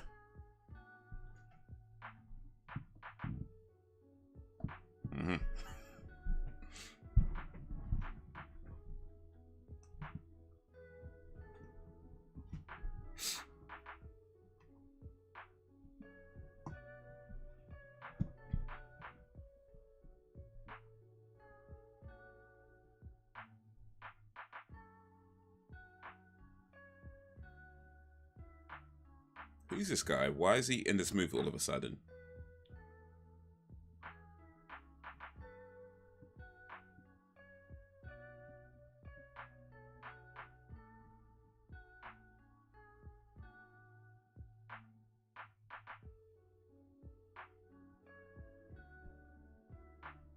Oh, wait. That's the father of the guy who saw. Okay, my bad. He was in the movie before. Fair enough, fair enough. Just didn't recognize him. That's the father of the kid who got killed at the beginning. He just happened to be in a bar.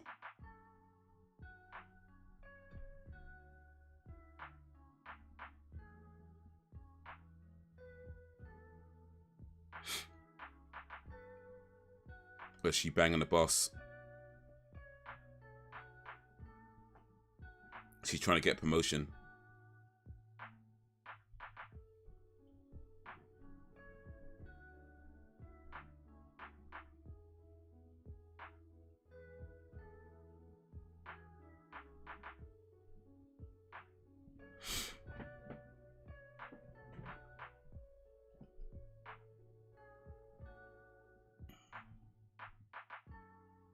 Wait, you know, you trying to age 20, it was far too polished and didn't have that. I mean, feel OKJ was the only thing about age 20 worth watching. I still feel they could have done better with this. You know.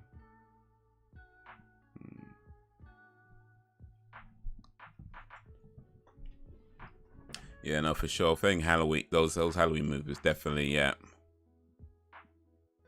They seemed a little bit too mainstream.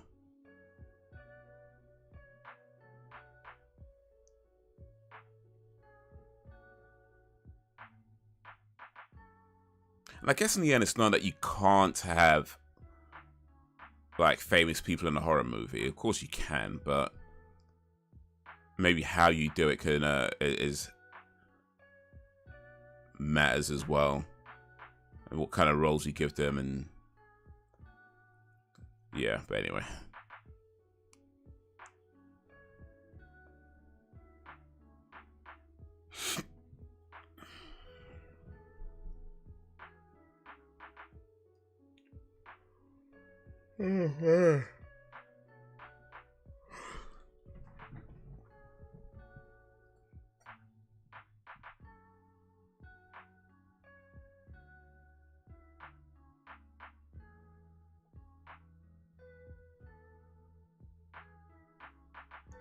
Raw.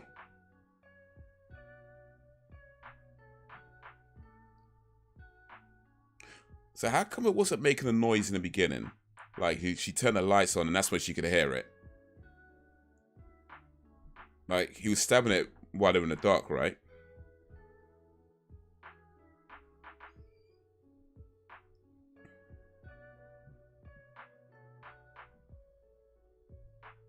Or was he waiting for the lights to come on before he started stabbing them again? Like,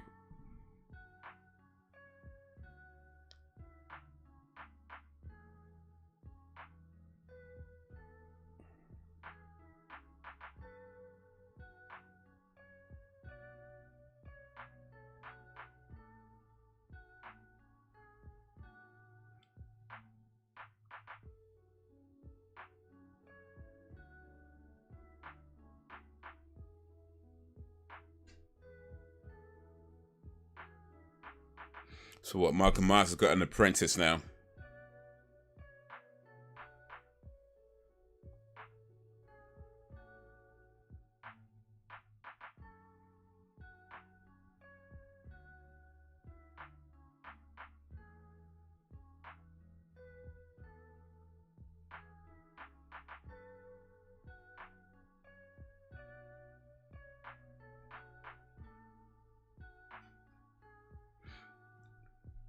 I think there's been at least 3 times Michael Myers has stabbed somebody to the wall and just held them up with a knife.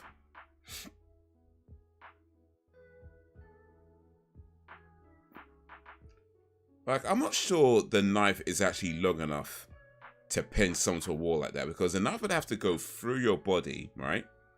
And into the wall, and into the wall deep enough for it to hold your body up. And that knife was not that big. once that knife goes through the body, if it can even make it through the body, it's not going to have enough of the blade to go into the wall to hold them up onto the wall. I'm just saying that knife needs to be a lot longer to be able to hold somebody to a wall like that. Because at most, it's just a tip going into the wall, and that's not going to be able to hold the body up.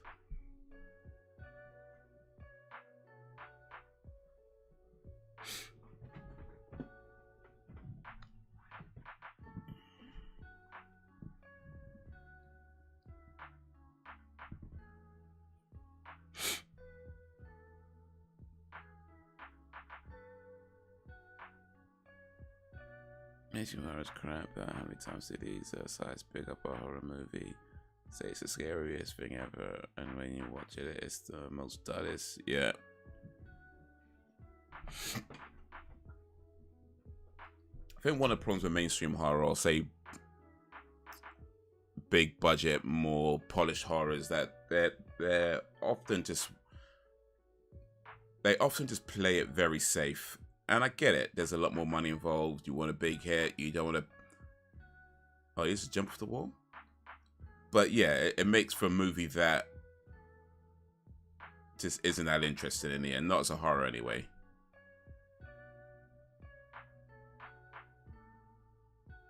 What did everyone think of Barbarian? I liked it. It was a nice mix-up of ideas. Barbarian. It's about Conan?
Jeez. It's a horror movie of a crappy love story.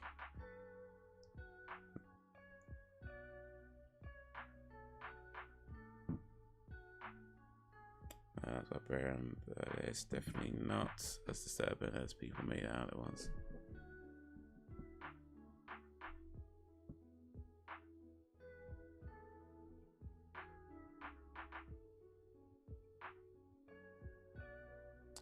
Yeah, the lady who plays a mother, like, she looks familiar, but again, I'm not thinking I've seen it before.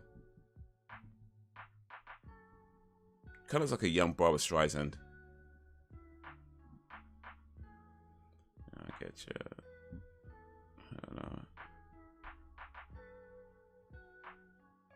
I don't know how anyone could like that extra maybe, but it's got a trilogy attached to it, but very average.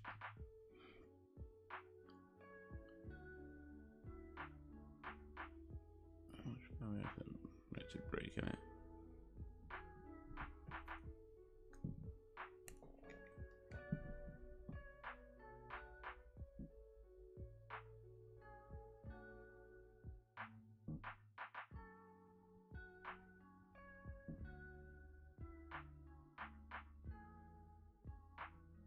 Yeah, Laurie Strode sure can pick him.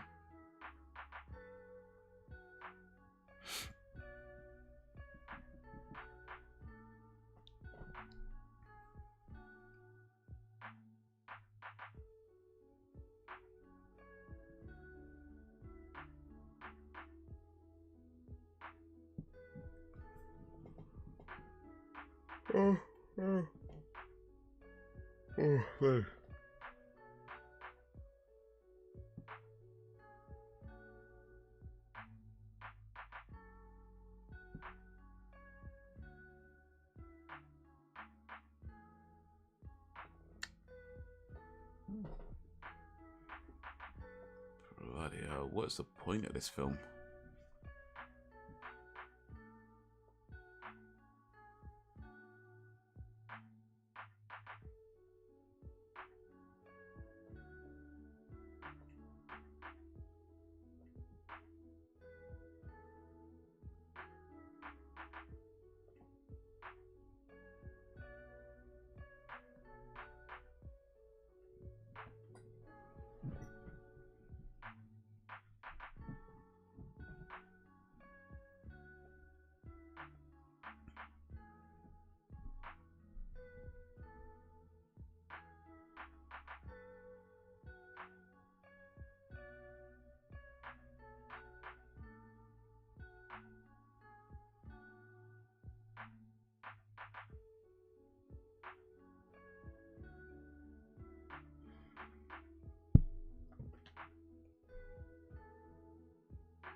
Jeez, man.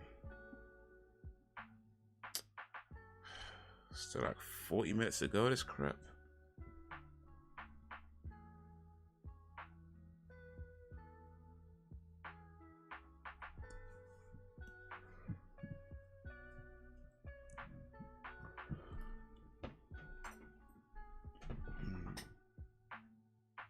Appreciate the likes, guys. Big up for that.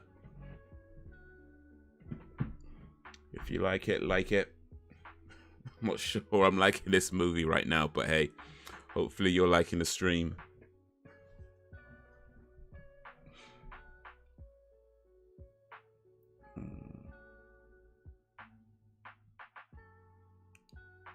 Whether you're watching along or watching me watch this, hopefully you're enjoying the stream at least. This movie is, but it's gonna need a killer last 40 minutes for it to bring it back, because it's like over an hour 12 minutes and barely anything has happened of any real interest.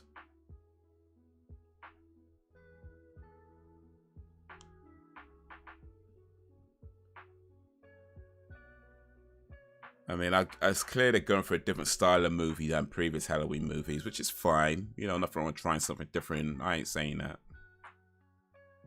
But I'm not sure this particular brand of different is working. You know what I mean?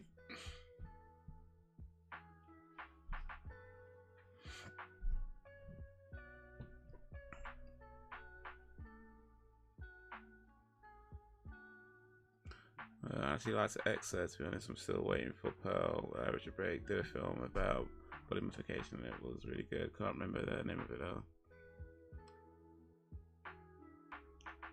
Losing the will to live yet.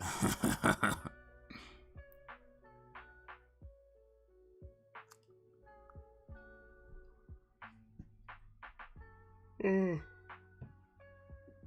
man.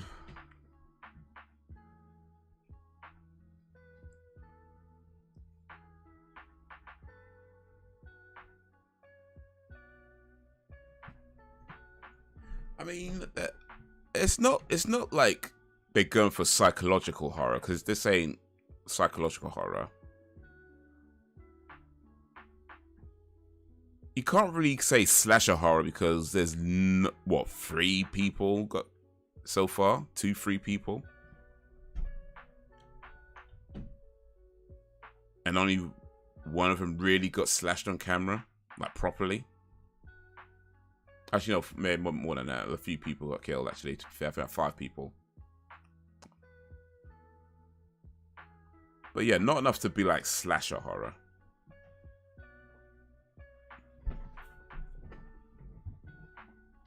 There's no jump scares. Well, maybe a couple, but not really.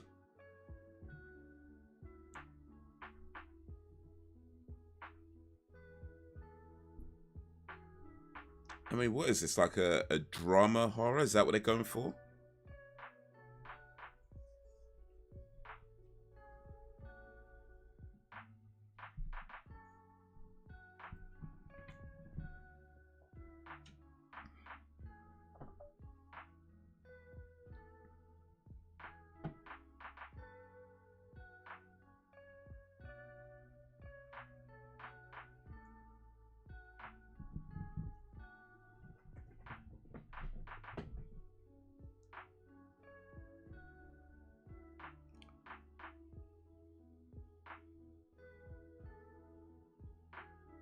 Searching movies. Better.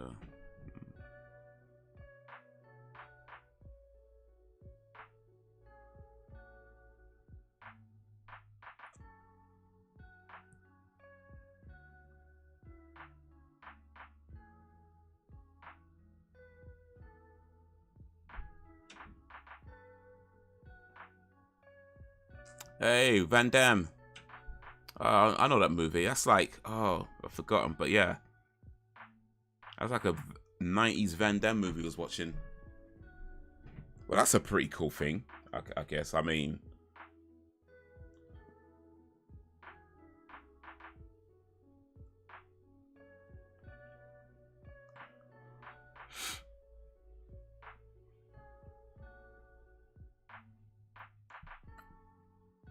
oh yeah, that piece of crap overpowered Michael and stayed his mask. When I said I don't get mad, scrap that because I was mad. Yeah, I still am now.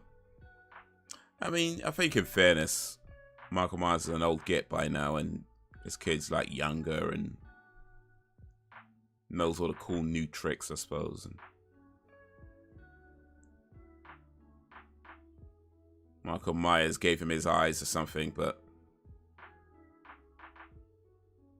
in the end got outsmarted by the nitwit that didn't kill the kid.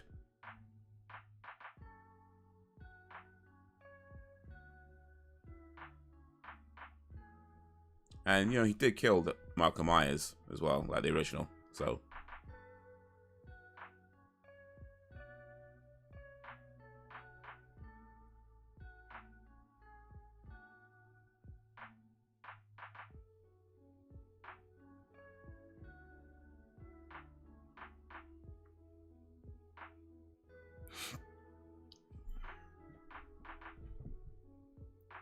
Uh-huh.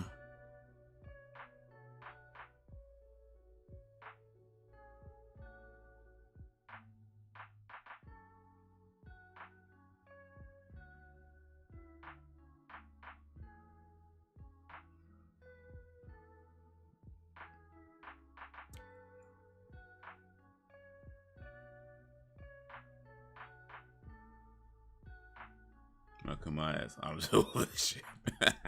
Yeah. That's exactly what he said when he set up.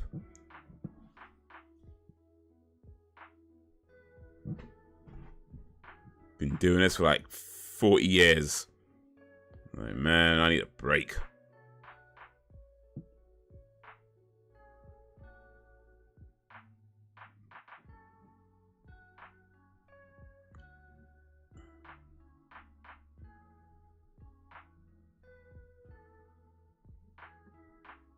He just gave a kid a shotgun. Like, stay here.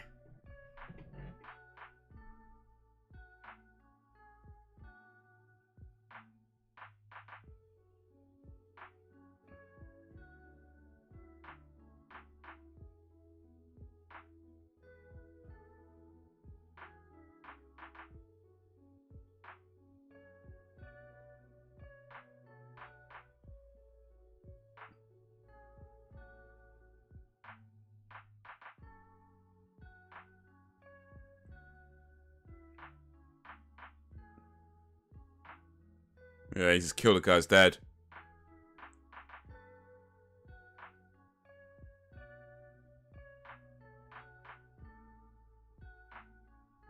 Told him to stay there.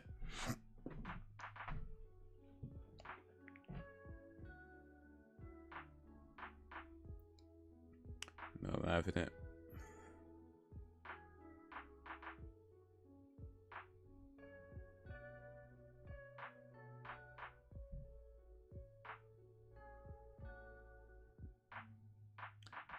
It wouldn't be so bad if they actually showed that in a bit more detail.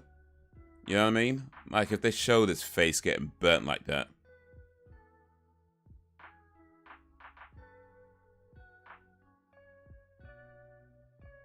I'm not having it. You don't make Myers weak like that in his own movie. Well, I guess it's not his movie no more. It's the Corey movie now.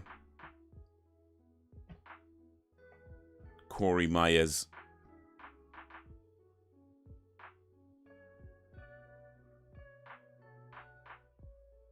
Or is he gonna kill his own mother now?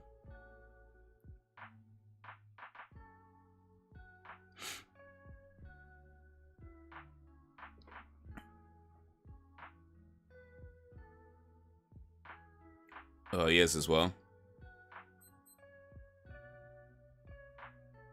As I was for season 1 finish yet, because I intend to binge watch the whole thing.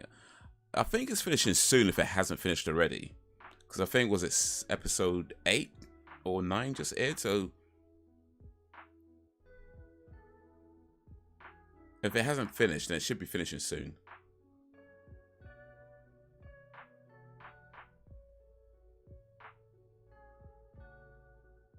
Yeah, I'm waiting for that too, indeed. Yeah, I'm a massive fan of the game.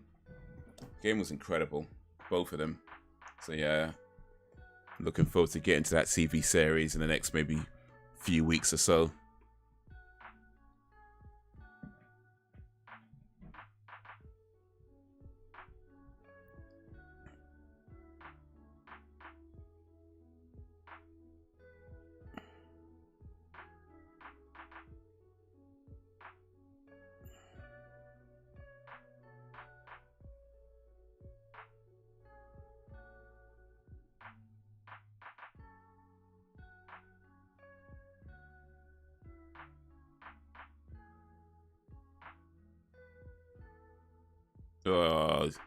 Gonna cut his tongue off.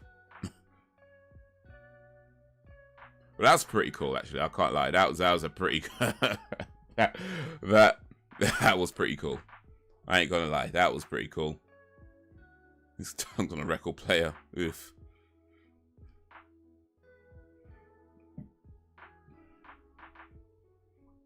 I don't know if it's enough to save this movie, but it was pretty cool still. How do you catch them right season 3 episode 1? I have not seen that yet. No, not yet. I'll probably wait till that's all out and then watch that as well.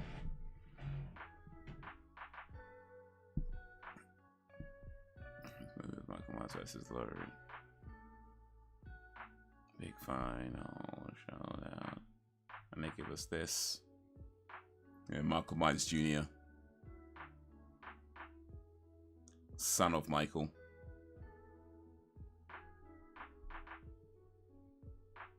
Just finished watching Christmas special. Oh yeah, what do you think of it, Frozen G? Yeah, I started as well. I did like season 1 and 2, but I missed the Boba Fett one. Yeah, Boba Fett one's kind of, well, I mean, may as well, I suppose, but yeah.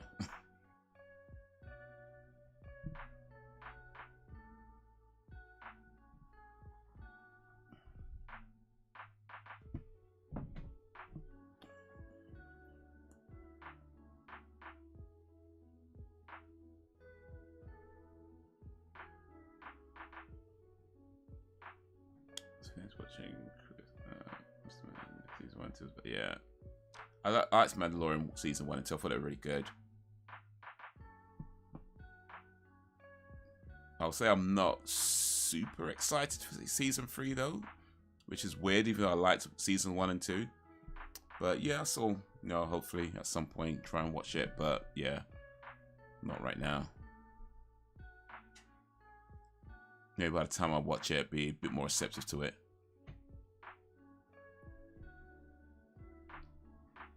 Anything especially at the end.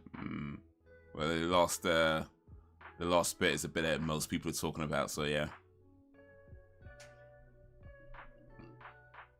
Don't like the Boba Fett show.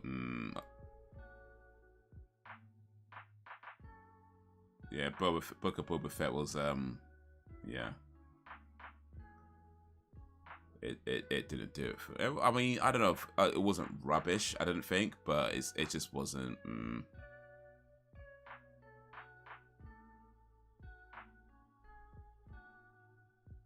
that's more cool. Yeah.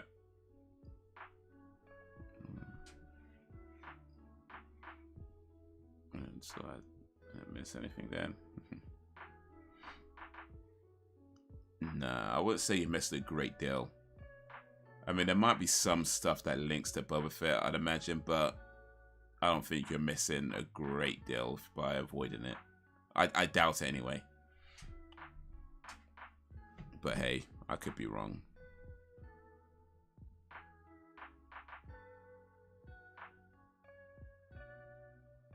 Anyway, okay, let me put you on.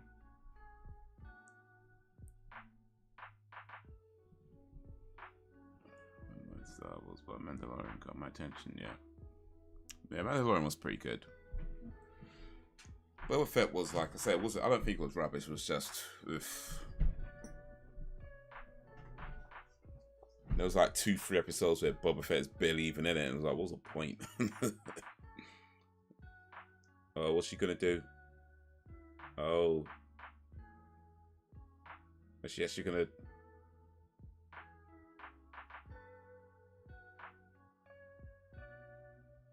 Is she actually gonna do it? She ain't gonna do it. Oh, wait. Nah, she shot at the pumpkin or something, is she? Yeah, I thought so.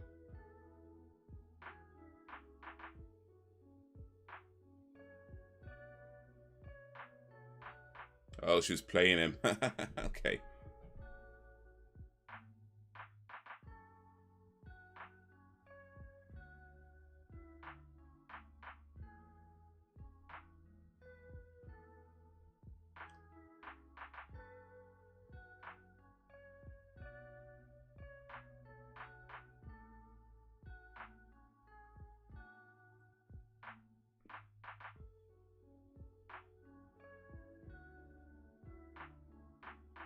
Just wasted 2 bullets.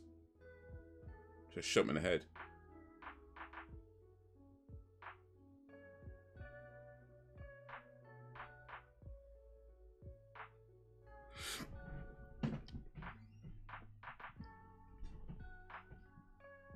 No, didn't feel like traditional Star Wars show. It was kind of different in a good way.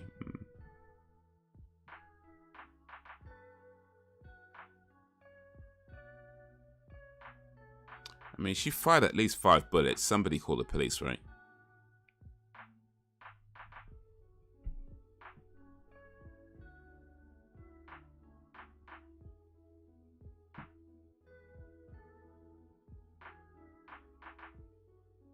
Oh, shit.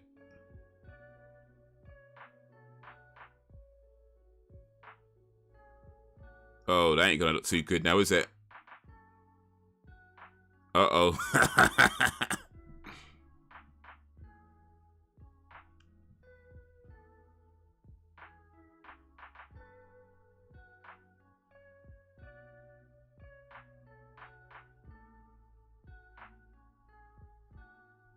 I mean, she does shoot him, though, still.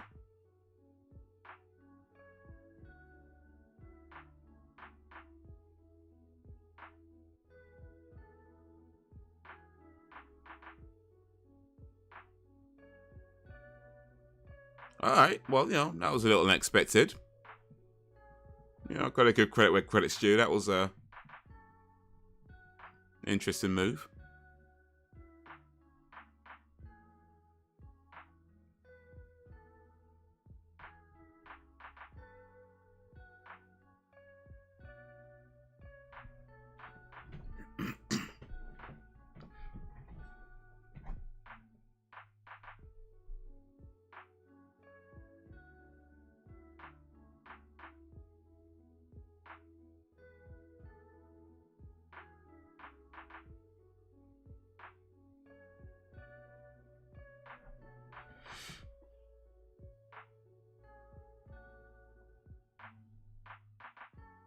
What was the most memorable joke?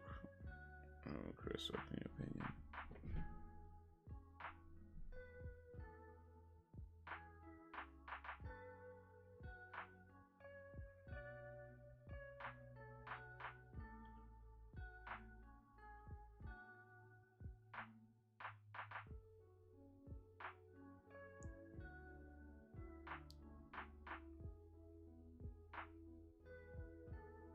I mean, oh wait, He did not survive that. Come on now. Did Michael Myers give him his mystical abilities as well?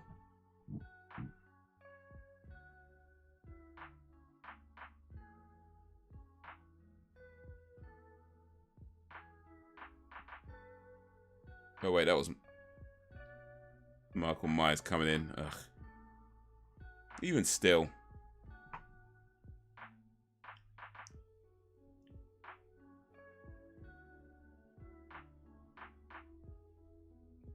Even still. I mean, he took his mask. I guess that's his payback.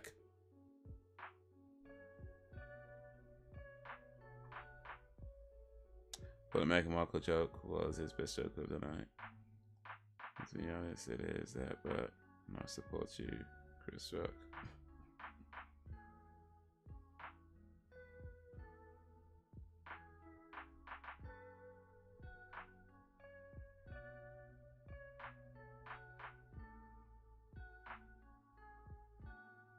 Yeah, and I can't lie, I did laugh at that Meghan Markle joke. Like, even though, you know, I support Meghan Markle's right to say what she's saying, you know, to talk how she feels. That's of course, you can do that. And I mean, it's royal family talking about, so nothing she says is all exactly surprising. But at the same time, it's like, yeah, that joke was funny. That joke was funny. I still laughed. I was like, yep. That was a good one. That was a good one.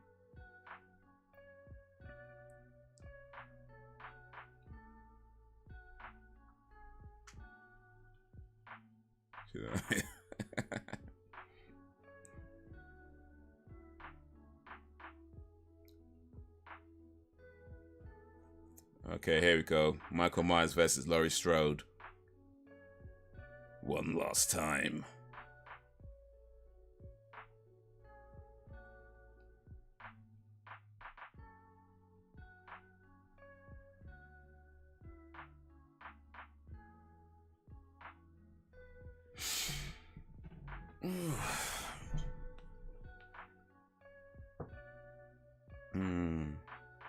The final showdown.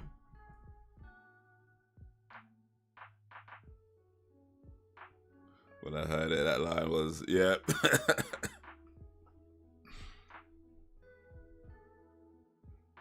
What he says, like marrying into the Budweiser family and being like, man, they sure do drink a lot.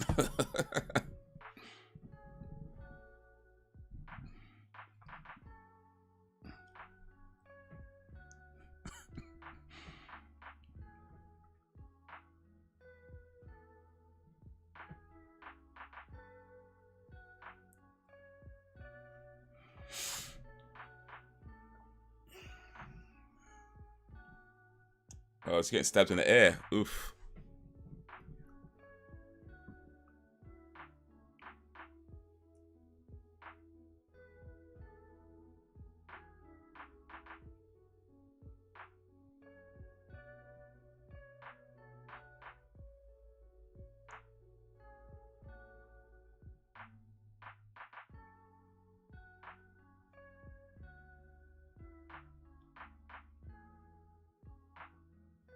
Oh, she do it.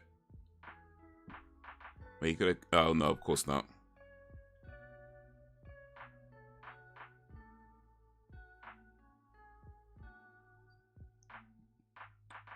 She nailed him with the knife.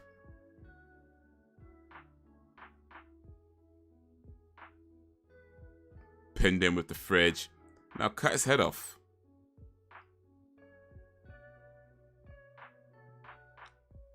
I'll just leave him there.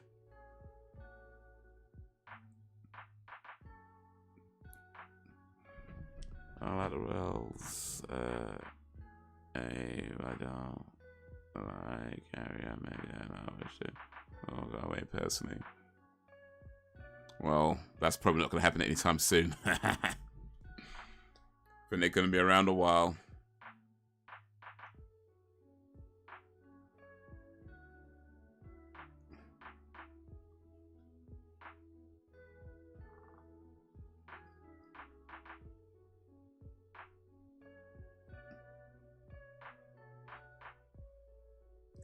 Oh, that's no wait.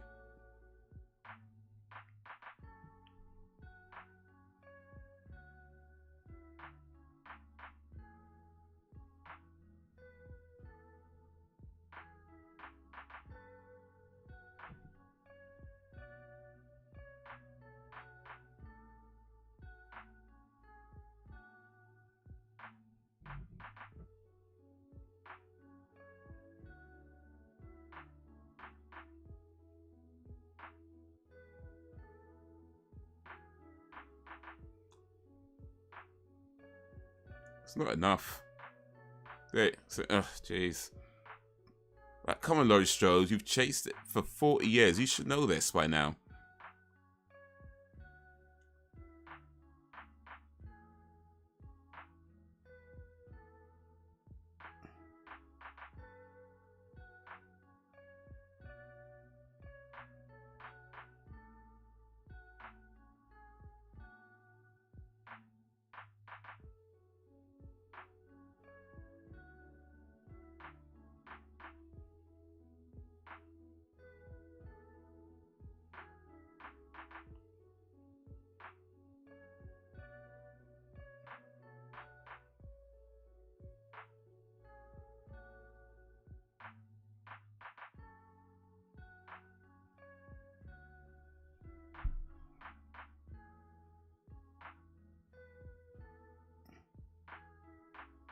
Cut his wrist, cut his neck.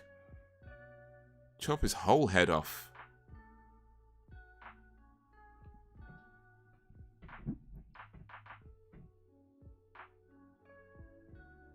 Hemi howling at how his brother would act if is that yeah. I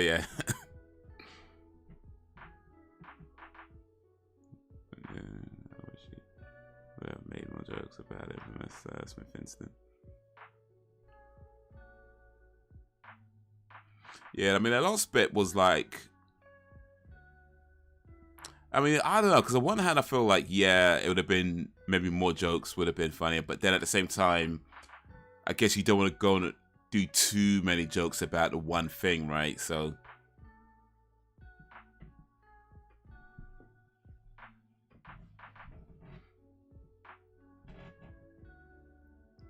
but yeah, it was good still.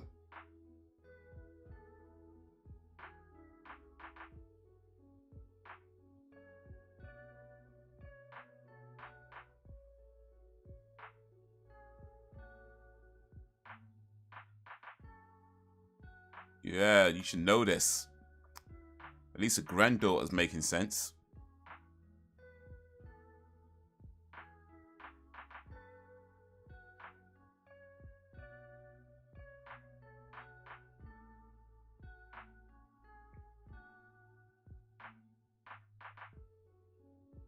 Yeah, kill him in front of everybody. Public execution for Michael Myers. That's what it should be doing.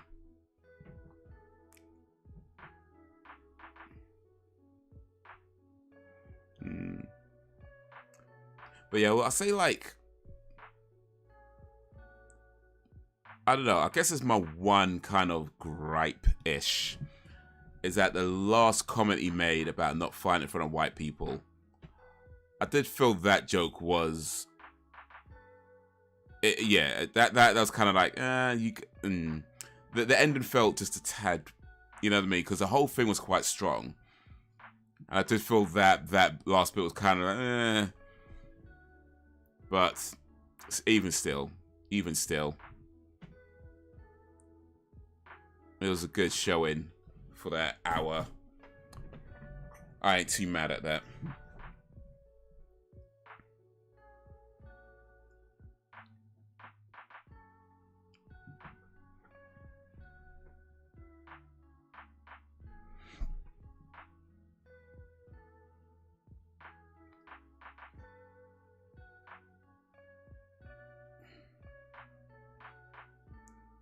So she thought that her grandmother killed her boyfriend. Why did she come back?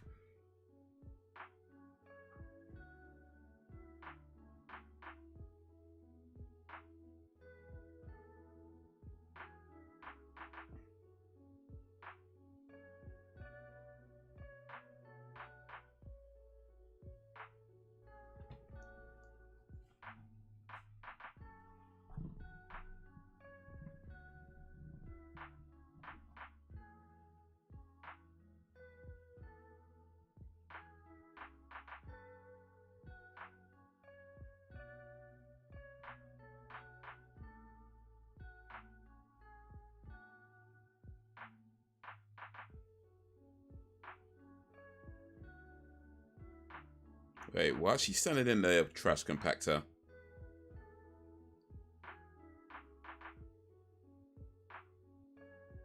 Oh wait, she's just standing.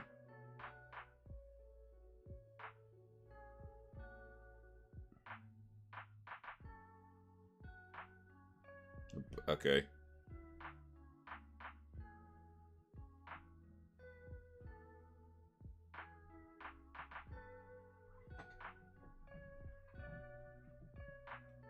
Well, it'll be tough to come back from that one.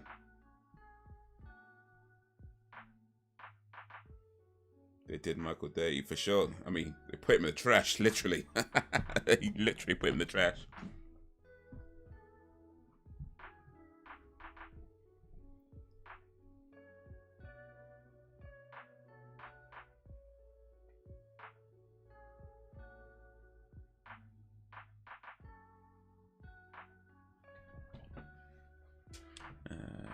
I agree. At the end, it seemed a tad weak compared to the rest of the set, and did feel a bit full.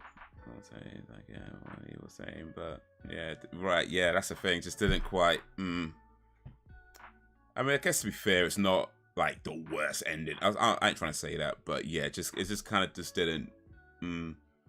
Especially when you just watched the whole thing, and it just, yeah, it's like the whole thing was like there, and it just kind of drops a little bit. But hey, endings can be tough.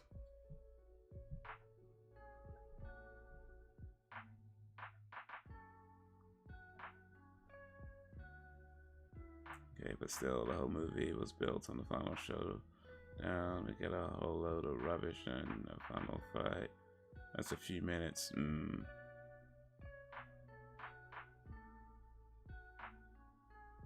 And the fight wasn't even that interesting, let's be honest. It was just like, really, Michael Myers couldn't take out an old lady after Manzel holding one woman up by what single-handedly holding up a woman, stabbing her to a wall.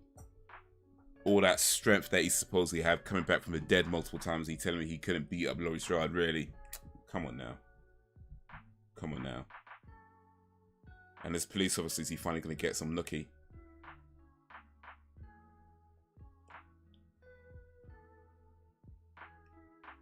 This guy is down bad for Laurie Strode, clearly. She finally going to let him hit it. I think he's got a shot, you know.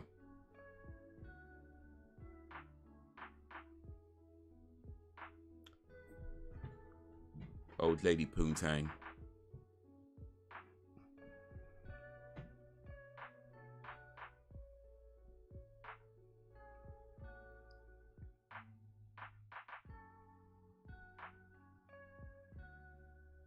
So bad at the end that they turned off. To be fair,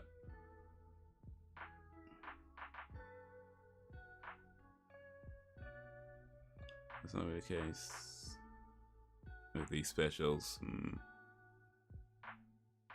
Well,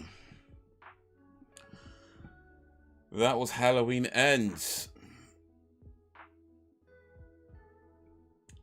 After 40 years, Halloween finally ends. And honestly, yeah, that was a pretty weak ending. And I mean,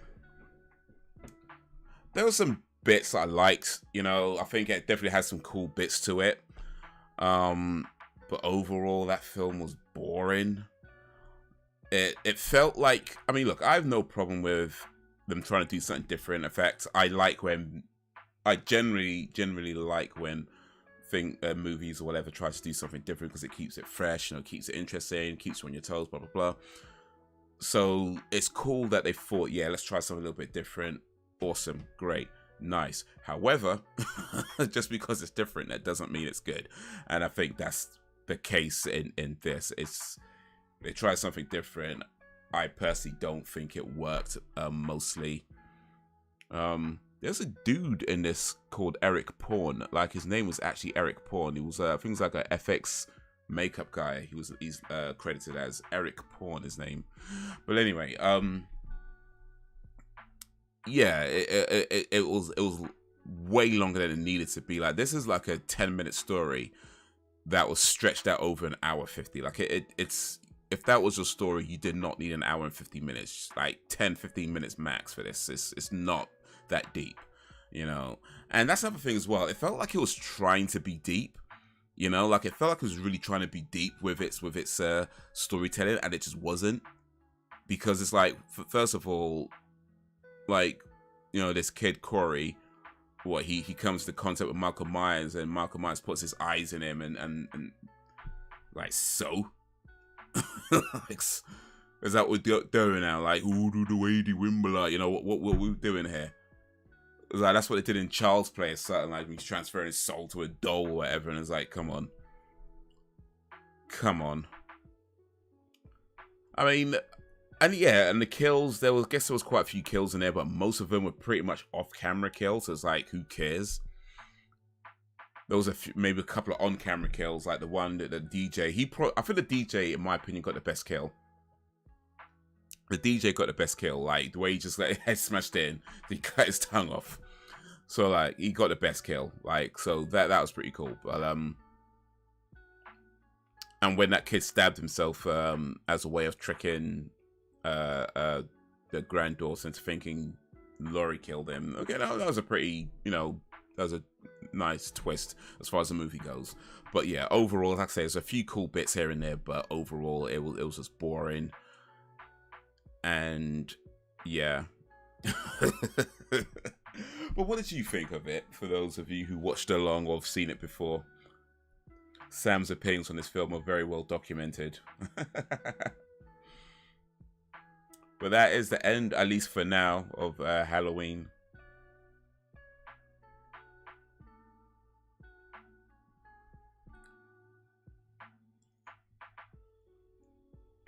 So yeah, best Halloween movie by far. So late last year, early this year, we don't switch up in the last film of a massive franchise. I mean, things like that, yeah, I get it. Now, I get what you're trying to say, Mr. Man, but I'll say that especially with horror movies, it's not, strictly speaking, a bad idea to switch things up because, again, you know, you're trying to scare people, right? You know, you're trying to keep people on their toes. I just don't think this is what this was doing, for the most part, at least anyway. It just didn't, like, a lot of changes they made didn't seem like they were trying to scare you, as it felt like it was trying to, you know, have this, like, this kind of deep story. And it's like, if you're gonna switch things up, fine, but you just kind of switch things up in a awkward direction.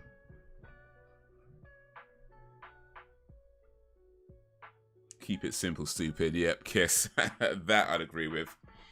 Keep it simple. You know why I was livid when I left the cinema? Oof, you paid money to watch this. Well, I guess technically I paid money to watch this too, but you paid a lot more money to watch this. Like, oosh. Oosh, well. Ugh. A whole cinema ticket price as well. Oosh. Plus food, popcorn, and everything else. Amazon lists this movie as a suspense/horror movie. It is not suspenseful, and it is not scary. So, those are lies right there. There is no suspense and no horror. That is a lie, calling this a suspense horror movie. It is not that.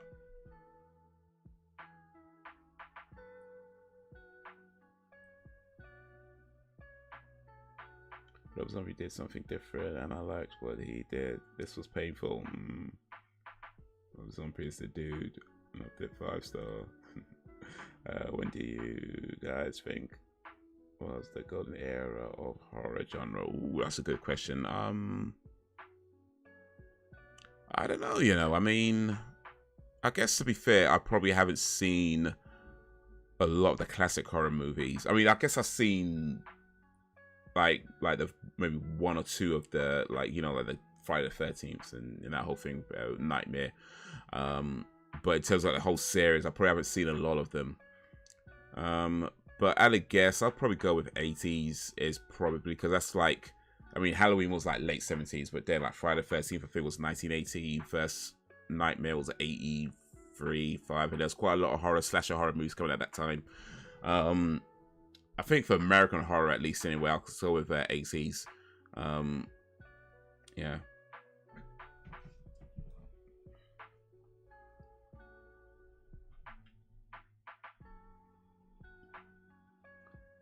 Like a few films from the late 70s, early 80s.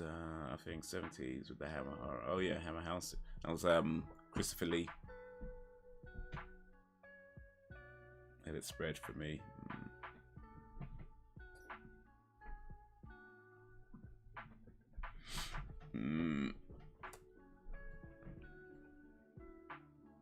Oh.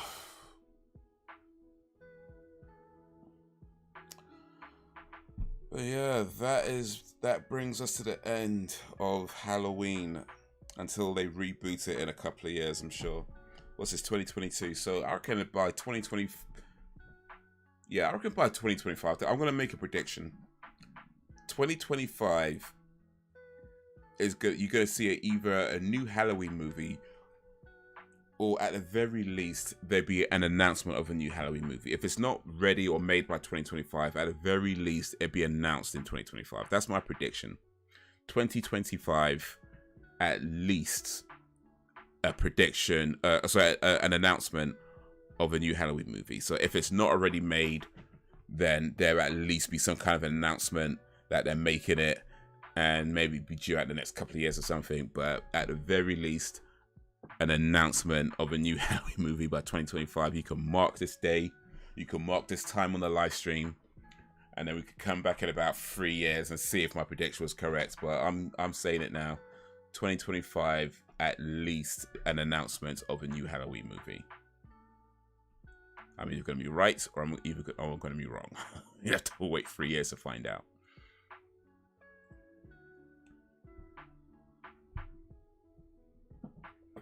Yes, man, around that time, some real classic horror movies were made. It really felt like I was Rod's paying for this. This is my second viewing of it now. My opinion is still the same. Yeesh. Favorite horror is The Exorcist. Oh yeah, I like that movie a lot. Yeah, mine as well. Worst top 3.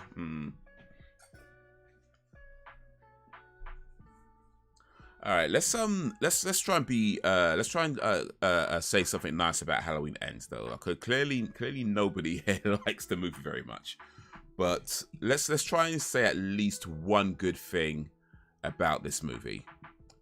So I think I could say 2 good things about this movie, but let's try and say at least one. So yeah, the DJ kill, that's one of my good things. I think that was a really cool kill. And yeah, when he stabbed himself in the neck. Yeah, those are my 2 good things about this movie. Well, if you could say, if we try and say at least one good thing, preferably not the things that I just said. You have to come up with your own good things. You can't steal mine. You can't steal mine. You got to come up with your own one good thing about this movie. Oh, you can't say, oh, it finally ended. You don't know. You can't say that either. It finally ended.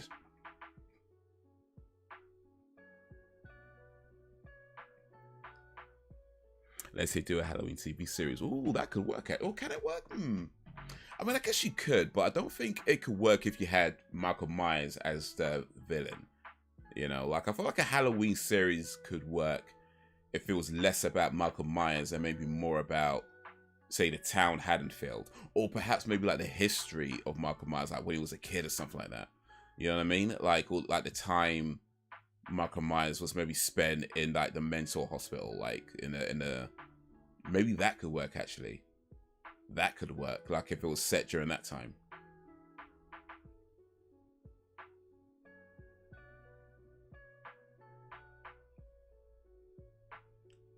Joy's original Texas Chainsaw is up there in my top 3 for sure. Texas Chainsaw, yeah.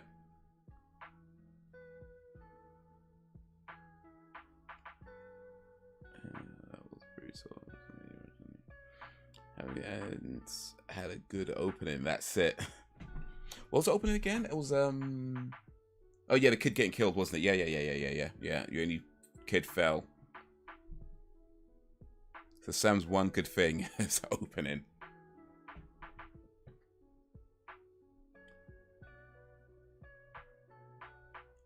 What about you, Mr. Man? Lil Jacob, what's your one good thing? Brax, if you're still in the chat, what's your one good thing about Halloween Ends?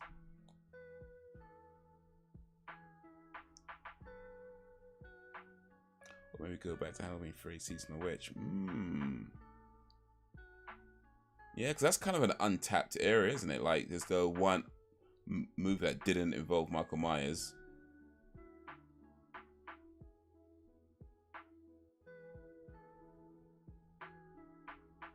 Yeah, so I guess you can do something with that thing, and maybe use it to link it to Michael Myers, the Michael Myers story. That could work.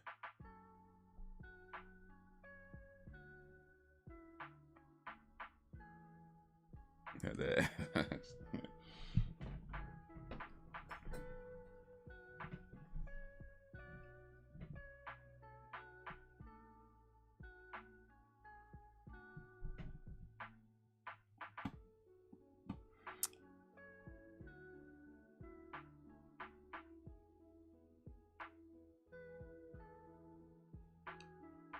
And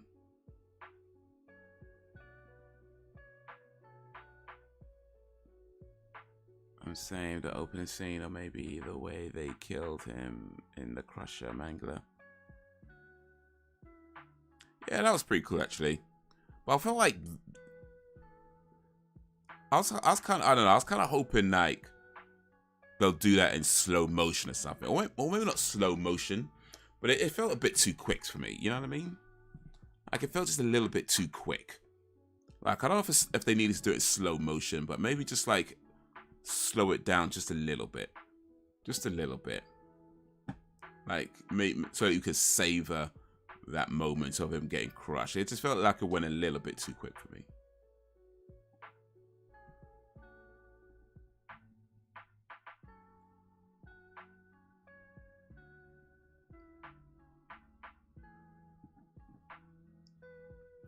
It's a little bit too quick. By the time we reached the DJ and when he stabbed himself, I was tapped out from the movie. I just didn't care. Yeah, and I get that. I mean, that was like an hour something into the movie at that point. It was a struggle. Can't lie, man.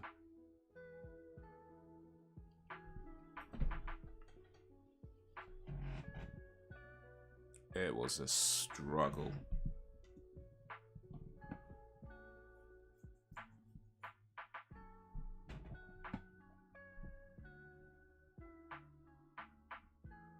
So next week, we're going back to the X-Files. Season 1, episodes 5, 6, and 7.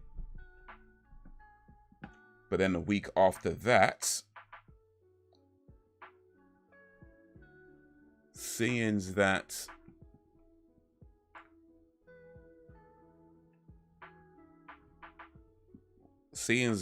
I've finally gotten through a particular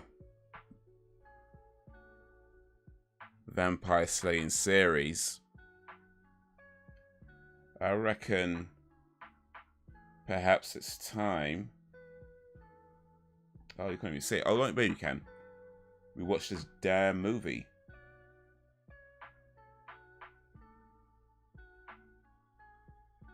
Wait a minute. There we go. Buffy the Vampire Slayer. The movie from 1992. Hour 26. So yeah, next week, X-Files.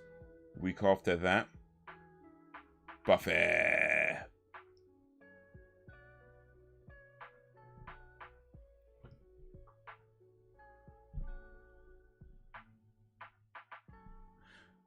calls a cameo and using the line, see anything you like, was a nice touch.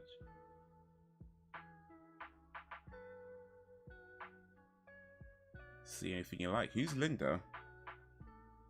I'm not sure I remember that line, to be honest with you. It was Linda from one of the previous movies.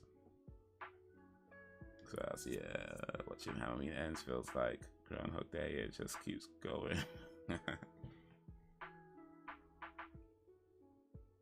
Yeah. End this thing, man. End this thing.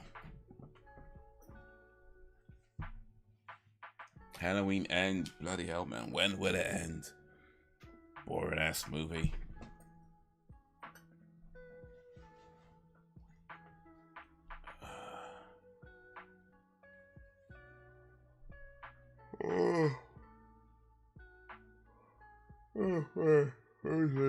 Oof. Oh.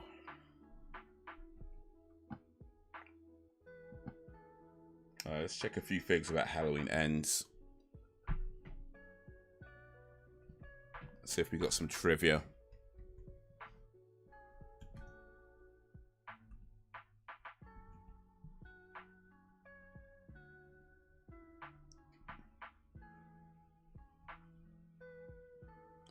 The Buffy movie is pants, yet still better than what we just watched.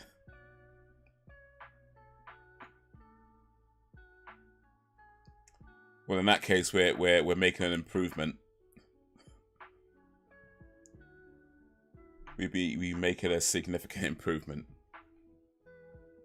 Yeah, I mean Buffy, the Buffy movie, I guess I've heard about in terms of how good it is. I've not seen it before, but apparently it didn't do particularly well when it was released originally. It was kind of one of these, you know, cult movies, I guess. Like, I had a small following, but generally speaking, it didn't do particularly well. But yeah, you know, now that I've gotten through Buffy the Vampire Slayer, just kind of like, well, yeah, let's see how it all started. Let's see how it all started.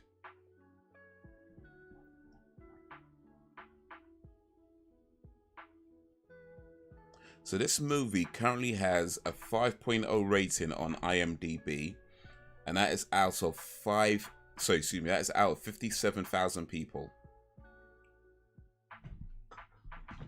Out of 57,000 people, it has averaged a 5.0 rating. That means most people think it's like average at best. At least most people on IMDb. Let's see what Rotten Tomatoes are saying about it. Rotten Tomatoes tends to have more people voting there, so let's see what that says.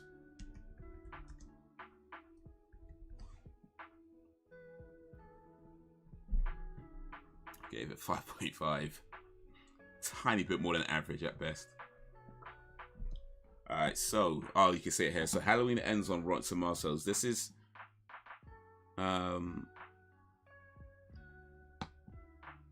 has a critic score of 40%. That's out of 253 reviews, critic score.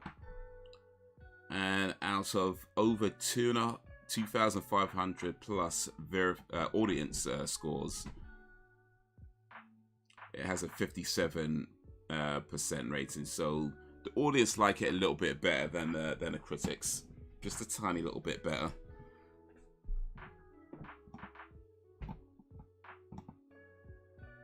I got an X-Files, I think, episode I remember the most from when I was younger was Chinga season 5 episode 10 about the doll. So, oh yeah, Brax in the chat. Nice. See, anything you like is the original Halloween. Okay. Oh wait, yeah. When she's showing her tits, wasn't it? Yeah, I remember now.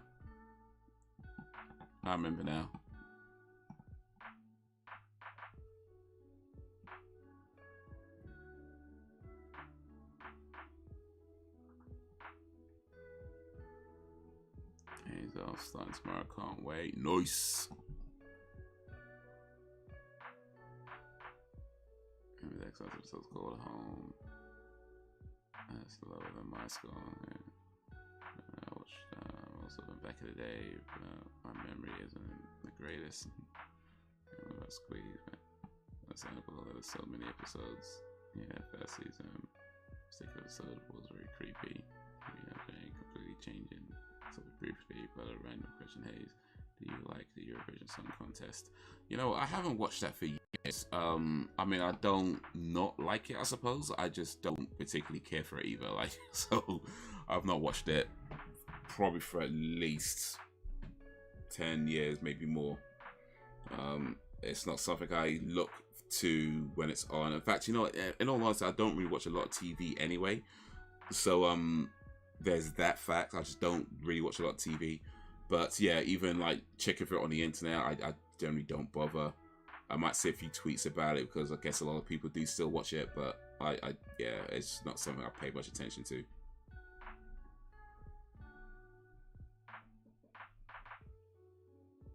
I mean, I think the last time I paid attention, or the last time I say more invested in the Eurovision Song Contest, was when Tattoo was in it. I remember Tattoo, they had that All the Things She Said song. That was a pretty cool song. But that was like maybe 90s, that would have been. And I think after that, I kind of went, I wasn't really paying much attention to it, but I was kind of maybe like watching it still, but not really following along. And then, yeah, got to be, it's probably more than 10 years at this point. Nah, it's got to be more than 10 years, I think. I don't think I've watched it. It's got to be more than 10 years. It's got to be 15 minimum. Yeah, I think at this point, it's got to be at least 15 minimum. And maybe even longer than that since I've actually watched it. Because there's maybe a little while I was kind of watching it sometimes, but yeah. So, but I say at least 15 years I've actually watched it, at least. But probably even longer than that.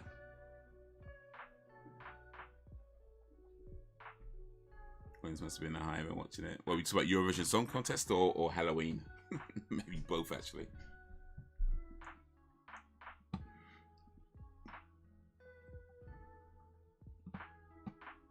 Critic consensus says Halloween ends, for now anyway, with a frequently befuddling installment that's stabbed, slashed, and beaten a series of frustrating missed opportunities. Yeah, probably. I'll say that seems about fair for this movie. That seems about a fair assessment, I think. Audience says Halloween ends packs a few slasher thrills, but many fans will be disappointed by the way it concludes Michael Myers' gory saga. Yeah, I think that's a fair assessment as well. I think they're both kind of fair assessments.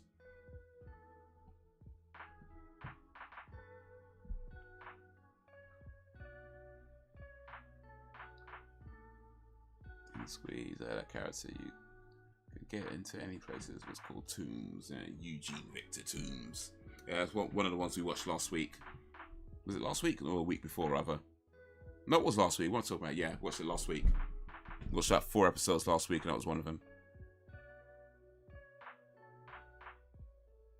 To play creepy characters in movies, just how's that look? I guess. Yeah, I love your vision. Yes, but yeah, it's too political when voting, etc. But I love the campy, over-the-top performances. In WWE, all the things you said, song by Tattoo was the theme song for the Deep Victoria. Oh, you know what? Yeah, I think I remember that. Actually. I mean, I guess I hadn't thought about it for a long ass time, but yeah, now that you mentioned it, I think I remember that. I remember Victoria, certainly. I remember Victoria. Let me refresh my memory of Victoria real quick. But I remember Victoria. She was she had a stint with Right to Censor for a little while.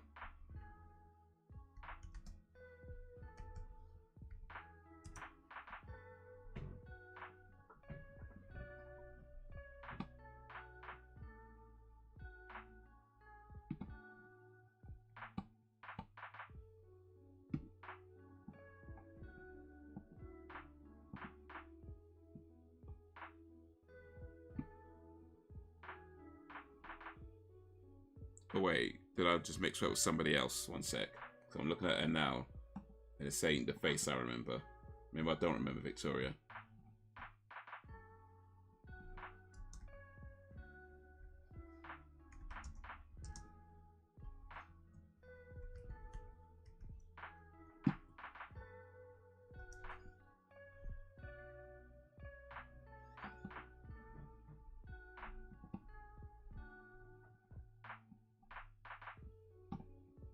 Ivory, yeah. So I mixed up with Ivory. Sorry, Mub. Yeah, you're right. Yeah, it's Ivory. It was Ivory. But I'm pretty sure I remember the name Victoria then at least. But and I would have seen her. I'm sure I would have watched her. But I don't know. Let me try and find like an older image because this current image is not ringing any bells.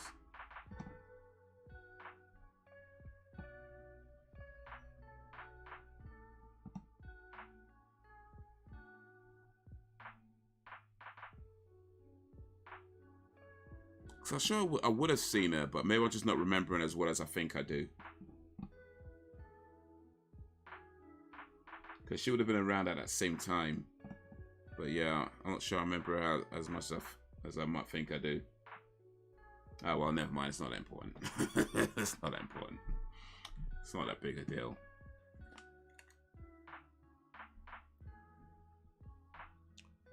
Think you would ever go watch it live soon? Eurovision live.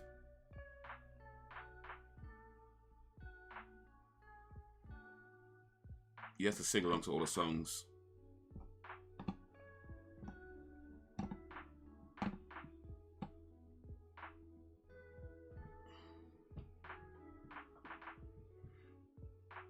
I think they called it Halloween Ends because they knew the audience would be thinking, when will this crap end? Halloween Ends. Oh, well, finally. Finally. He was back in a moment, and there's yeah, I saw that actually. I saw the clip on that on the Instagram.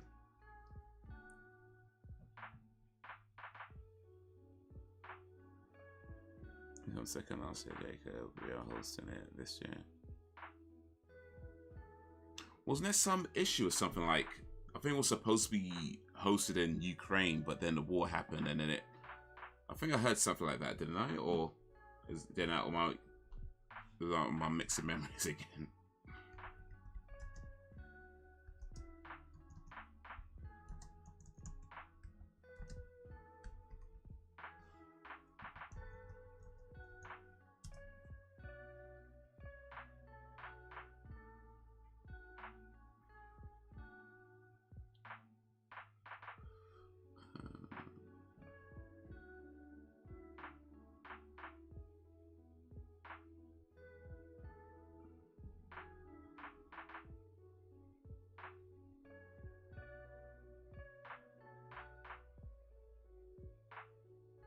I didn't realize we came that close. Maybe we got a chance now.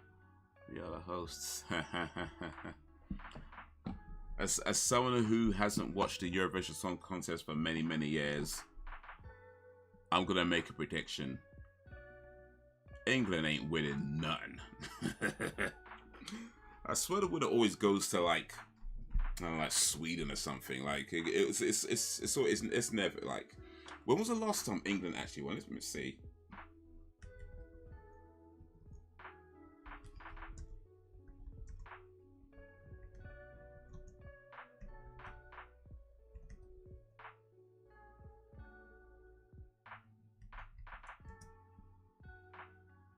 Okay, last one in 1997.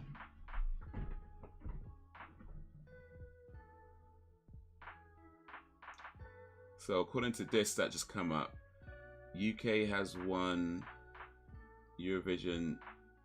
The first time was in 1956, and the last time was in 1997. But it's a total of 5 times. Oh, and I should say UK, not England, by the way. Guess that shows how much I actually watch it. But yeah, UK. But yeah, 5 times in total. Last one was in 1997.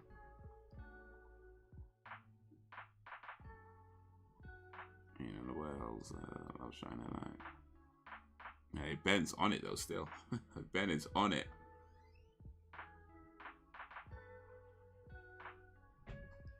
Oh, you're right, Haze. Winning country always has to host the following year, but they couldn't because of the war, so UK became the host as They finished second last year. Oh, okay. I guess that's what I was hearing.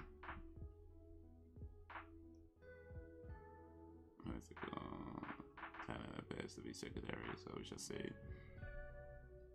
We only did well last year because we have been helping Ukraine. I thought it was a really good song. Last year, Sam only came second in my opinion because of the sympathy vote. Otherwise, I reckon it would have won. There was entry Haze with the song Spaceman. Sam Ryder. Let's see. Let me search that song. I'm gonna search that song. Okay, let me do it here actually. Sam Ryder, Spaceman.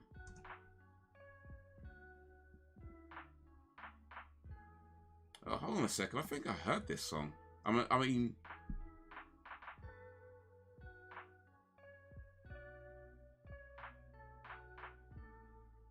yeah, didn't they? I think I've heard this song. Hold on, let me play it. But I think I have heard this song. Look at this guy's face, and it looks familiar. But I feel like I've probably heard this song.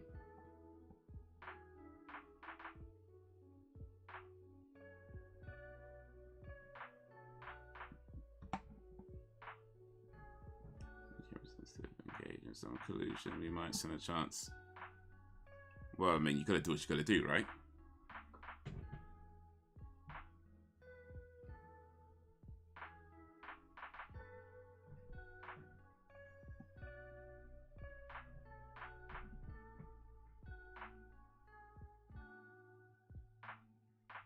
Band, I wasn't a fan of our song, but he did perform it well.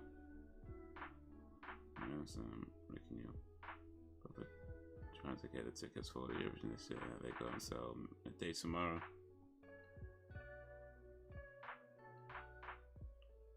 Oh, he did Babylon Zoo cover for me. That's what I was thinking, actually. That's a spaceman I know. Right, Mr. Man. I think we're showing our age right now.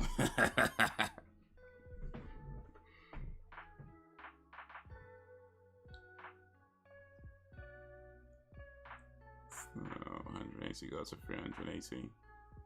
You know, that's expensive, but in all honesty, as far as like event tickets go, that's probably like on the cheaper ones. You know what I mean? The way concerts are costing like thousands of pounds to get in these days, like 380 quid is like, yeah, that looks a bit more reasonable now. Mate, I can remember paying like £20 or something like that, £25 to go watch the Red Hot Chili Peppers. You think you could get tickets for £25 now? Forget about it.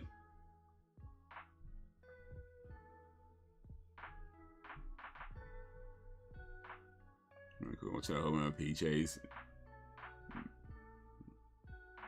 Yeah, that was a tune for real though. Babylon Zoo, Jazz Man. That was on the Levi's advert. Remember that?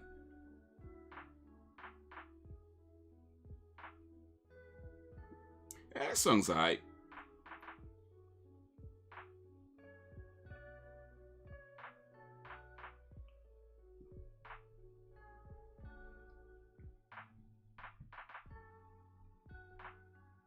And take for most things all for real. It's a joke, so in comparison, it's not so bad. Nah.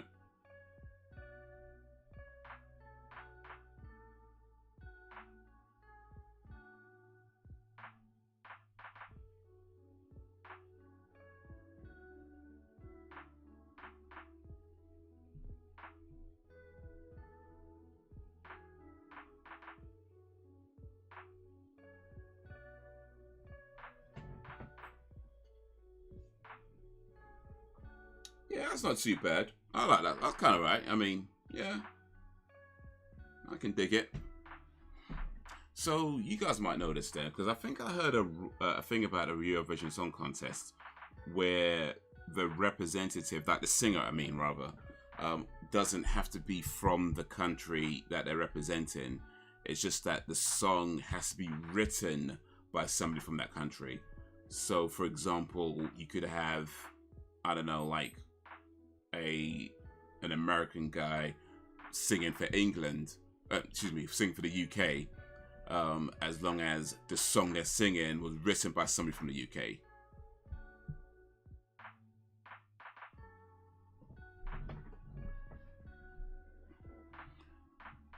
Sweden always are one of the best when it comes to Eurovision. Always sing classic songs. That's correct. You can have anyone represent you. Celine Dion won it in 1980s for Switzerland.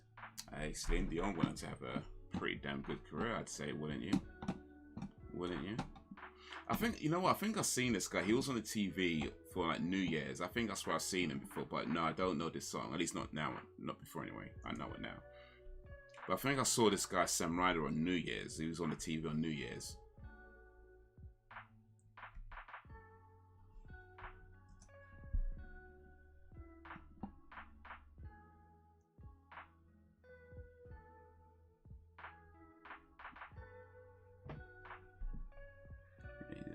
He played at BBC, yeah, I think that's where I've seen him.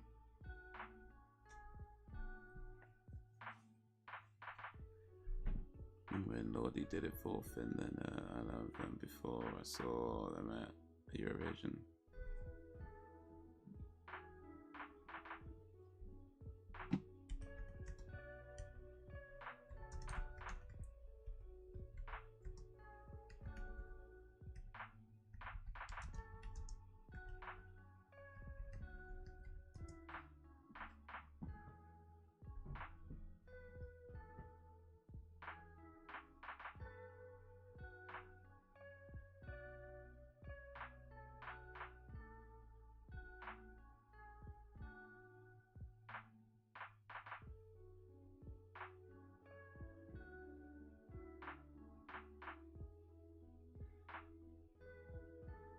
Hard rock, hallelujah.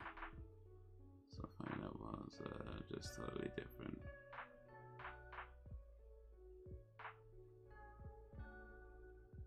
Yeah, that's true. We have people from different countries singing for us. That's pretty cool.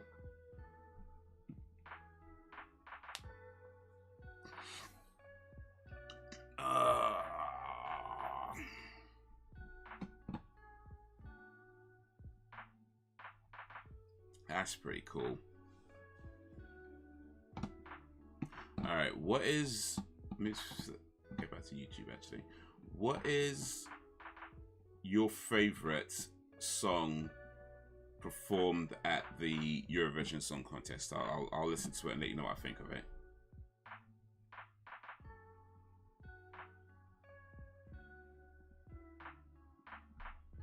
What is your favorite ever song performed at the Eurovision Song Contest? I'll check it out right now. Most famous winners. Oh yeah, ABBA, yeah. Waterloo 1974, held in Brighton. Waterloo.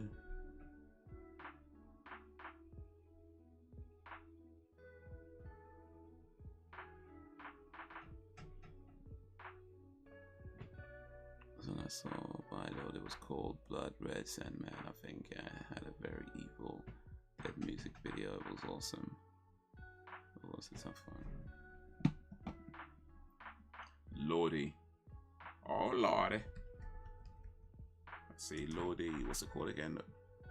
Red Sandman.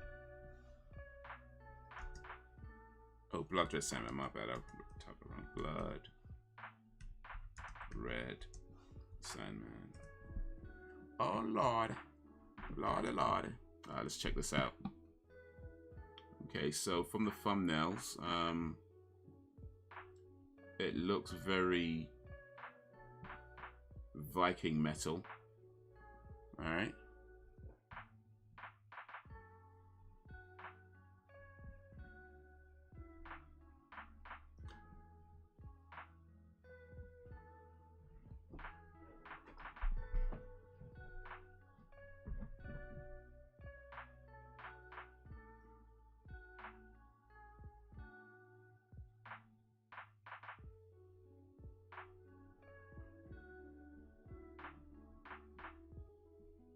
Okay. Wait, this was a Eurovision Song Contest song. For real? Raw. Ain't it usually called poppy songs? What's this?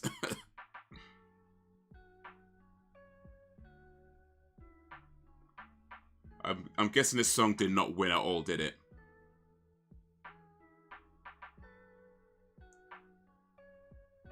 They usually go with like electro poppy type songs. This is not that.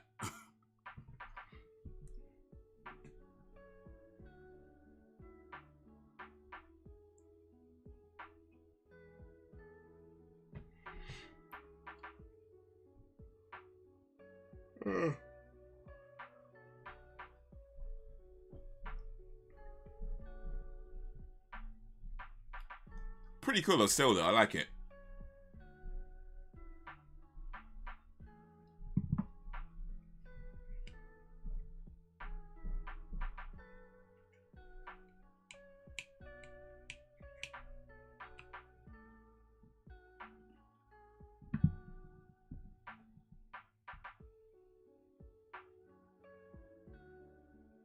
Oh, so this is not the Eurovision Song Contest one. Okay, so Hard Rock Hallelujah is the one that actually entered. Okay.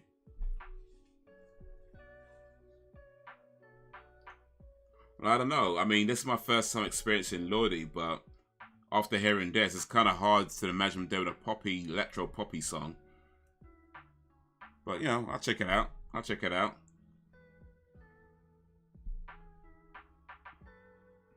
I'm guessing the Hard Rock Hallelujah is not an electro poppy song, though. It's probably not, I'm guessing.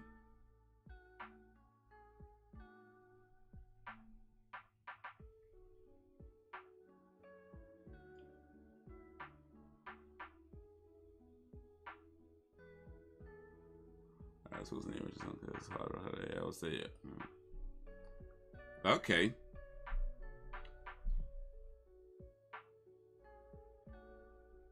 You want to see cool? See, yeah, check. Mans Zelmelo Heroes.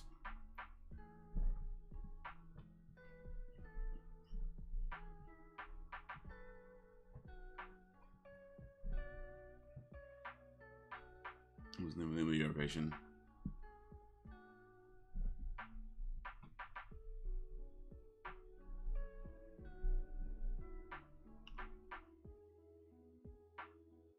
I like this song though. I might have to listen to more of Lordi actually. I can't lie. I might have to look Lordi up on my music app and check out some of their stuff. This is actually pretty cool. I can't lie, man. This is I'll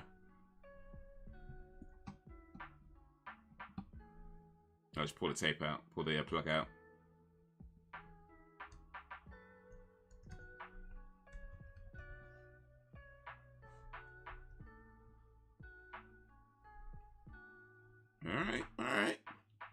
Alright, let's check out Hard Rock Hallelujah. The song that actually won for Finland. Okay, let's watch the video.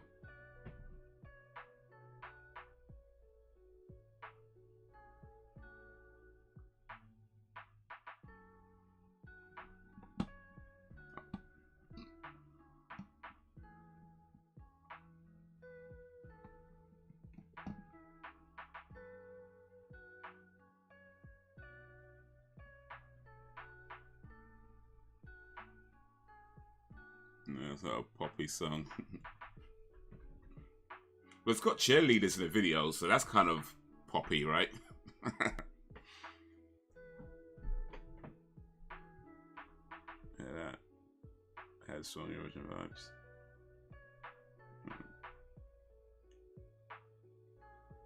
Lord even did the movie. Okay.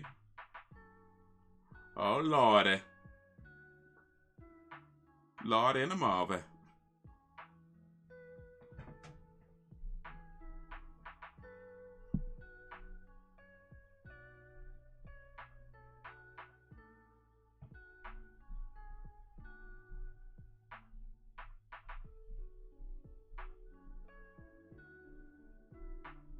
Oh, they just kill all the cheerleaders, though. Why's she crying? Were they her friends?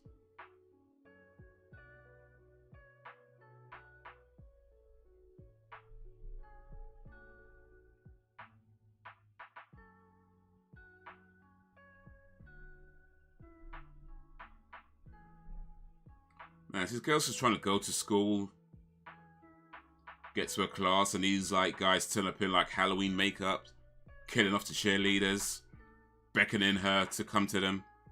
It's like, yo, I just want to go to my English class. What's going on here?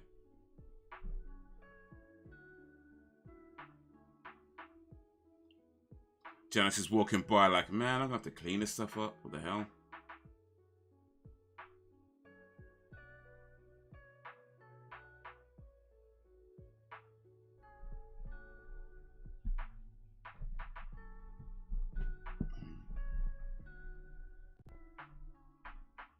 Oh, the chili's selling to zombies. Zombie cheerleaders.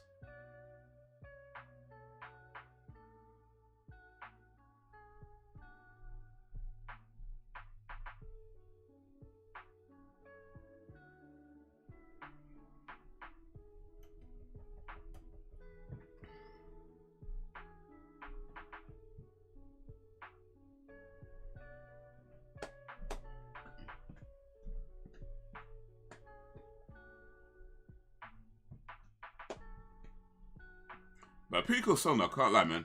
I like this.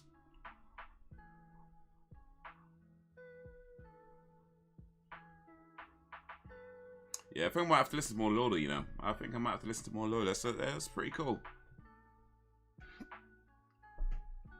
Is that rock act? So they had the Rasmus. Remember them? I think I do, you know. Yeah, with that sounds Rasmus. Sounds familiar anyway. That sounds familiar. Rasmus. In the shadows.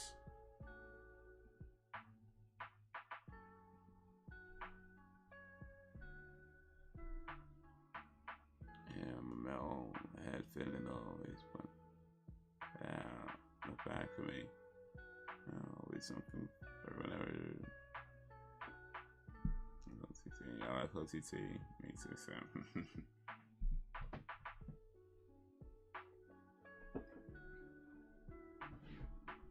Yeah, I think I have heard a song actually.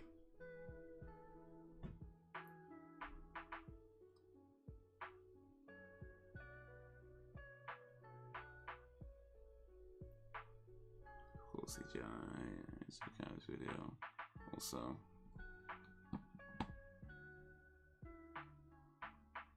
Alright, we'll check that afterwards.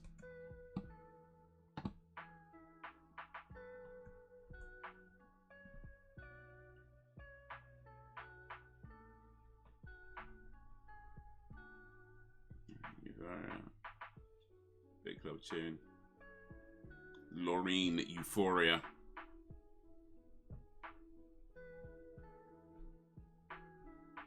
So has there ever been like a mainstream singer, like a mainstream, you know, well, singer, right? You know, somebody who's already been, say, established professional mainstream singer representing a country at the Eurovision. So I don't mean someone who's like went on to become a mainstream professional singer, but has there been someone who was already an established mainstream singer that represented somebody at the Eurovision? Has that ever happened? Gina G, yeah. I remember that song. Him, my favorite band, Buried Alive, June.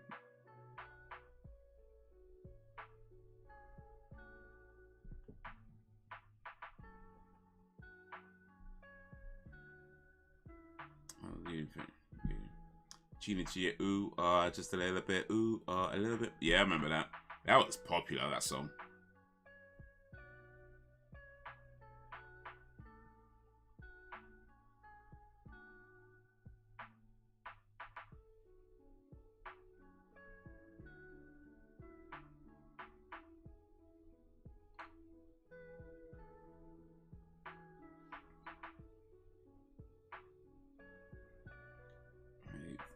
situation.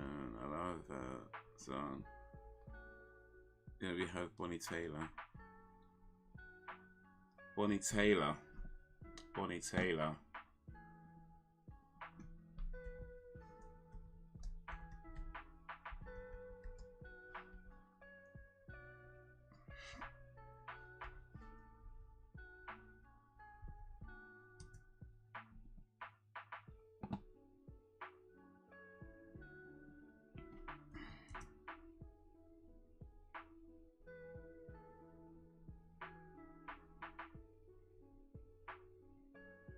Blue, I remember Blue actually, yeah. It was after that. Yeah. Think about Humperdinck and Bonnie Tyler in recent years. Engelbert Humperdinck in recent years, for real? Okay. Engelbert Humperdinck is old school. Like, old school. Bruh. Man, talk about lesbian seagulls and shit. Like, dude born 1936. He's old school. And he's turned up to sing in recent years. Okay. Okay.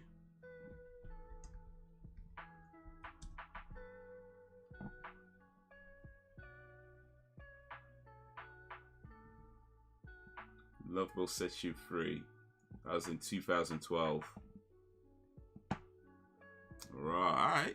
Alright. Wagwan Engelbert Humperdinck. Arnold's George Dorsey.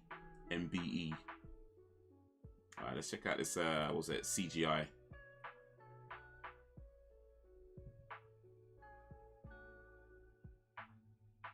Sorry, so good.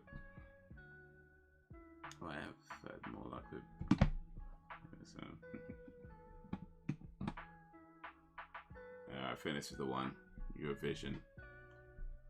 Ben says it's got good CGI. Let's see. I'll wait till the release of John. Oh, that's out soon.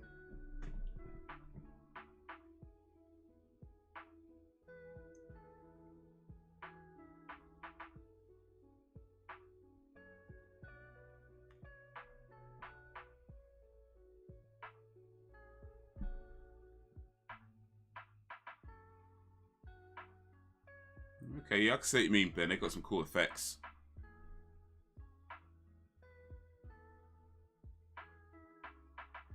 With the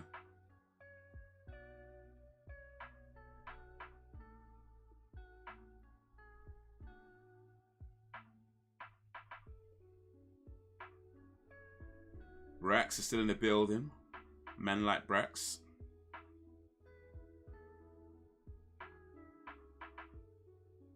Do they have to sing in English, by the way? Or are they allowed to sing in, like, their native language?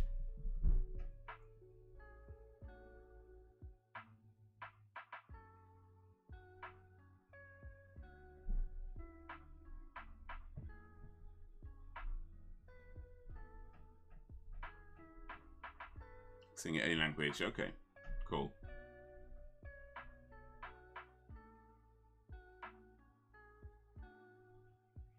But yeah, no, you're right though. There's some pretty cool effects in this.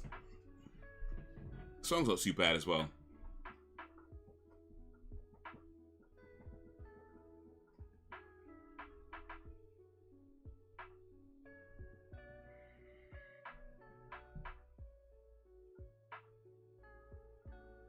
Too bad it's not Eurovision CGI contest though.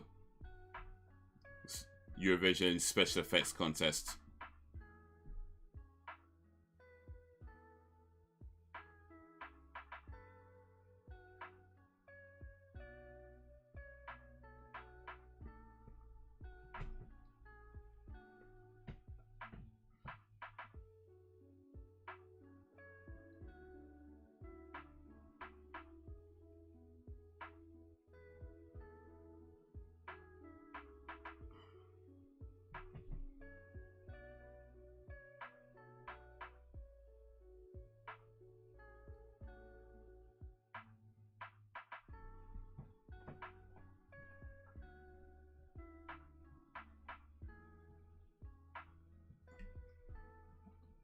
This song was 7 years ago.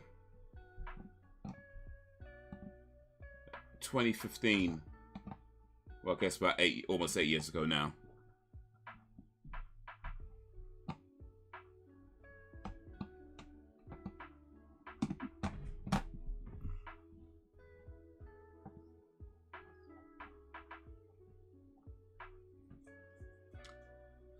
Yeah, that's pretty cool. I like that. And yeah, definitely some really cool effects.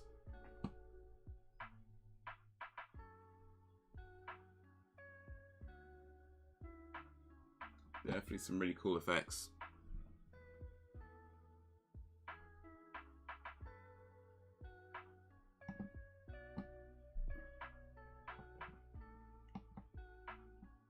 Do I recognize Lorraine?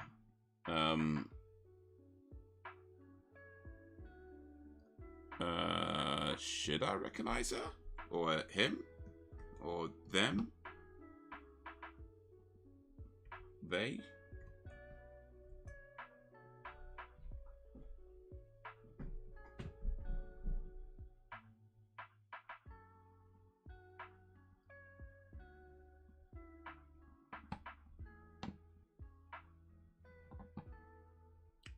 It went mainstream, that song. A rarity for most Eurovision songs. 2012.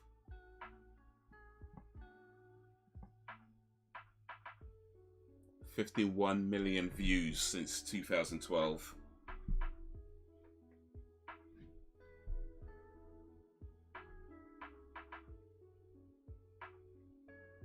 I don't think I recognize this. Nah. I'm not sure I know this song. I don't think I know this girl. I guess I missed this mainstream buzz.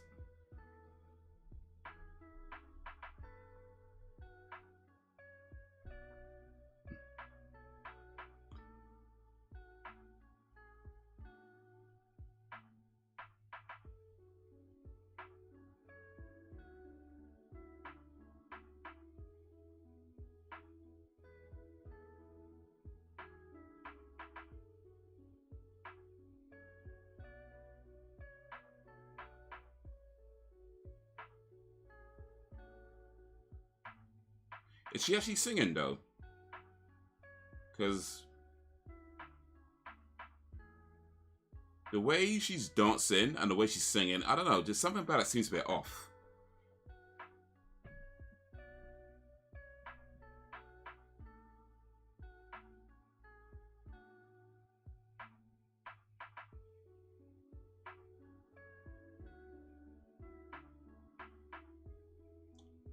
You know what I mean? Like the movements. Maybe I don't know. It feels a bit off to me. Like the singing, the movements. It feels like it's not quite. You know what I mean? I don't know. Maybe it's just a video. Maybe it's just the way it looks on video. But sometimes videos don't do things justice. So it could be that.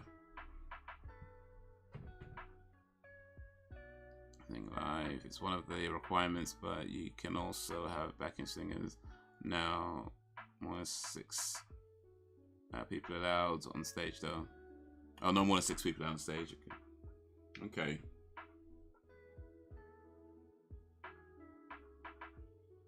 Yeah, it might be just the video then make it look a bit off.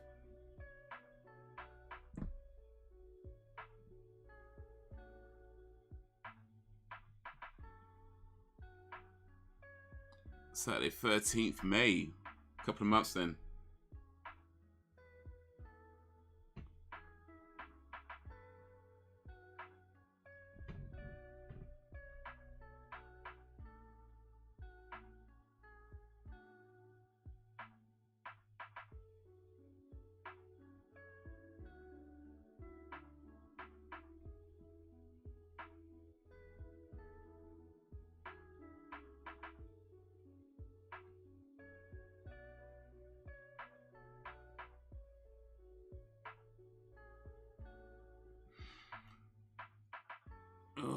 Just scroll past a post about Tyler Perry negotiating to buy. Oh yeah. Apparently, they're trying to buy a portion of BET. So you know that means at least 5 Medea movies a year from here on out. That's what that means. Medea movies, Medea TV shows, Medea songs. Just watch. You're going to be like all Medea everything for at least the next 20 years. No, which apparently tried for Eurovision years ago, but didn't make the cut. I bet Finland regret that now. I don't know, it's probably for the best. It's probably for the best. Their fan base is, you know what I mean? Their fan base might have been the best representation of Finland. I'm just saying, might have made them look bad. They might have made them look bad when people start pulling up the judges and give them death threats or whatever. It's like, yeah, maybe it's for the best.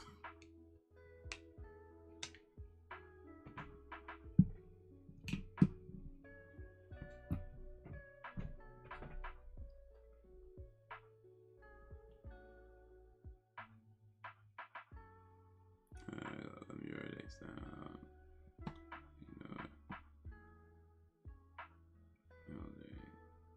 That's ages away, been. Try again. I can't see him putting it in. I wish I kind of a big deal now. I mean, so was Engelbert Humperdinck, but he turned up.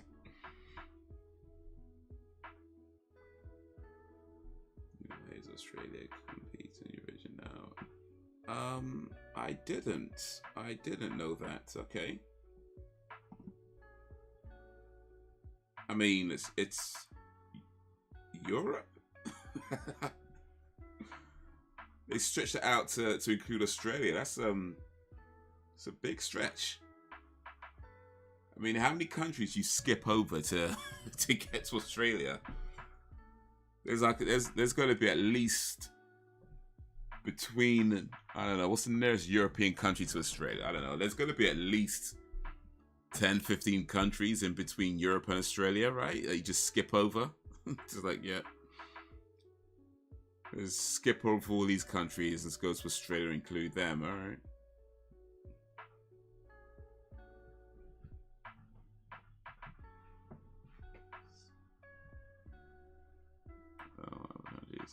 Seriously, then the UK, I'm willing to send these next. Basic. Anymore like I used to because it's operation. It's not spoilers now. It's being Bounce TV, TV1, Project for me. It's just sing Kylie. Hey, if Kylie turns up, I'm watching it. I ain't gonna lie. If Kylie's at Eurovision Song Contest, I'll watch it. Otherwise, I ain't gonna bother. Unless Kylie's there, I ain't gonna bother. I'll vote for Kylie, whichever country she represents. I don't care if she represents Australia, UK, Spain. I don't care. Like, she can represent whoever she can represent Japan. I don't care. I'm voting for Kylie. How'd you vote? By the way, do you have to like be a member or something, or can you just turn up?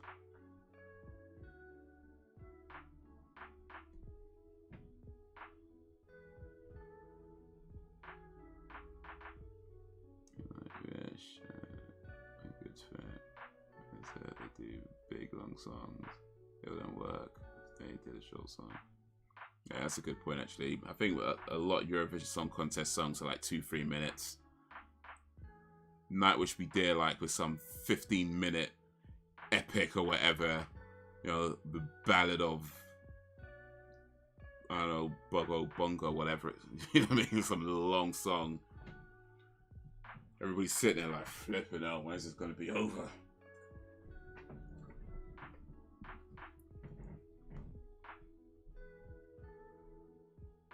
Apparently Kyle and Jason reunited for a TV show. Ooh, interesting.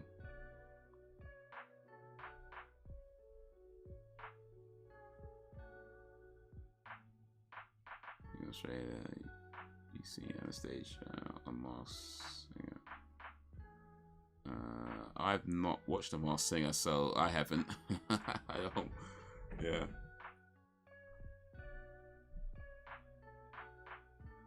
Wait, is Anastasia Australian? I thought she was American. All this time I thought she was American.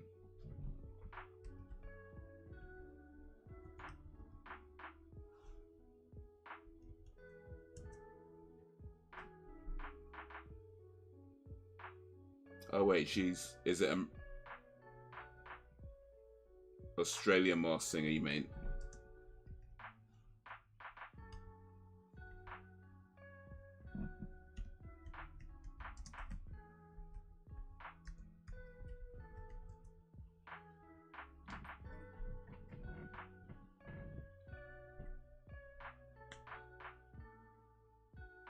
See sitcom, used to love that MC show back in the day. Yeah, they have a 3-minute time limit. I see. Yeah, that counts out and like pretty much 99% of Nightwish songs. Then I don't think they have a song less than 3 minutes. I think their shortest song's probably like 5 minutes. So yeah, that pretty much counts out there. And I was like, yeah, that's their whole catalog. It's gone. 3 minutes. They're still doing the intro. Enjoy Irish, it was the fan base that sucks on the band. No, this is true. That's true. I like Nightwish. I'm just saying, you know, like if they were there and people trying to vote for like someone wanted to vote for different acts or whatever, and they got their fan base calling them up and giving them death threats because they didn't kiss Floor Jensen's arsehole, you know what I mean? It's like, dude, like you're not, you're gonna make them look bad. You know, they're Nightwish are doing their acts, and somebody says something like, "Oh wow, these guys are really good." Then you got Nightwish fans calling out, going, "How dare you disrespect them?" Yeah, maybe not good representation for Finn. Then is all is a song.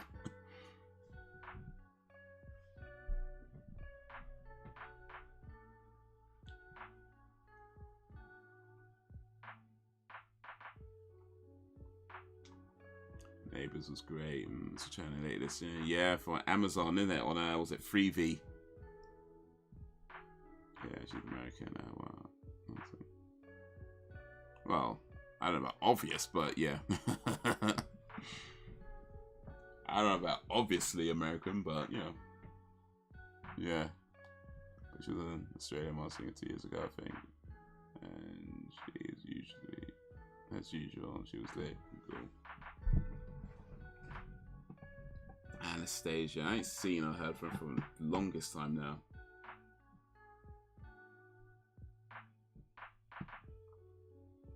Australia's probably Neighbours is probably Australia's greatest sequel.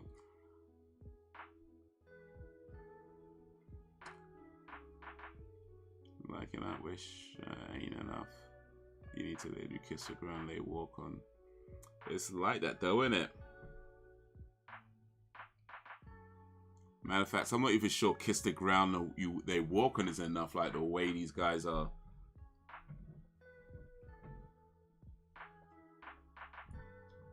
Like, you just gotta absolutely be like worshipping these people or something, like, bruh, I said I liked it. You know what I mean? It's like, I said I liked it. Are you complaining? Like, mate.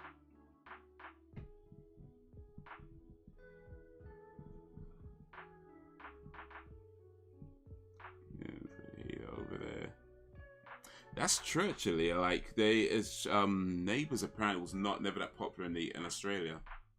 But is it Australia's greatest export? Ooh, that's Australia. There's some good stuff coming out of Australia for sure. Like, but I guess if we're talking like TV shows and not say like actors or you know, individuals.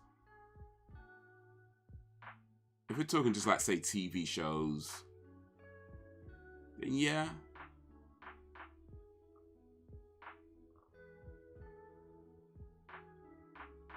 But I know is Peter Jackson Australian? No, Peter Jackson's from New Zealand, I think, actually. Because he did like the Lord of the Rings movies, which to be honest were boring. I did not like those at all. But a lot of people did, so that might be worth consideration. Yeah, he's New Zealand anyway, so he don't count. He's from New Zealand. Don't worry about it. Don't worry about him.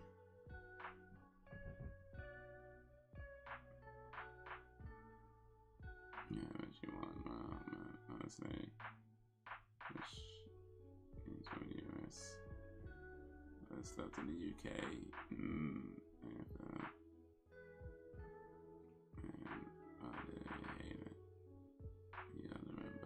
Yeah, I remember that. My range by beautiful over the hills and far away. Like a dream. They cover a fence with the opera. Yeah. It used to come on ITV, yeah. Fair when it comes to night vision, I listen to them live. The studio stuff is meh compared to live. Yeah, no, for sure. They put a pretty good live act. Pretty epic stuff, and I think some of the longer songs kind of suit that live environment as well. Home and away.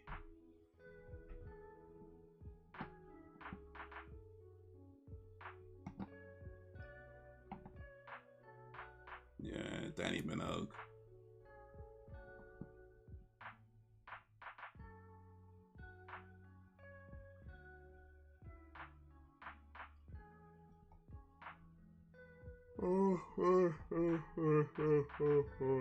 Excuse me.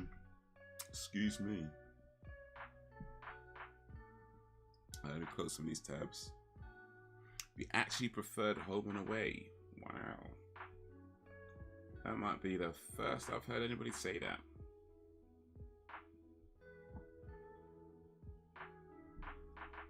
I mean, I think I watched Home and Away when it started, like the first maybe few episodes or so. But yeah, I never paid attention to it in the end. I was always a Neighbours guy back in the day. And then a video reaction on your channel recently. I did say something about doing a video reaction on my channel recently, actually. So what that's about is for Fridays, Neighbours, Home and Away. Yeah, that's same Ben, same Neighbours, Home and Away. Yeah. Yeah. So for Fridays, when we do the gaming stream, what I plan on doing. In fact, I started this already. Really, is rather than starting at 9 p.m. GMT, is to start at around 8 p.m. GMT, and for the first maybe 30 minutes to an hour. Yeah, just do some reactions, you know, if you want to send me stuff to check out or talk about whatever's in the news, or, you know what I mean, just kind of chill for the first, say, 30 minutes to an hour, and then start on the games for the rest of the stream. So that was the announcement, and I did start doing that from last Friday. So hopefully I can do that as kind of a regular thing. But yeah, from 8 p.m. GMT for the first, say, maybe 30 minutes or so to an hour, give or take, depending on the day and whatever. And do that. So do some reactions, you know, check out maybe some news stuff and talk about that. And then play some games afterwards.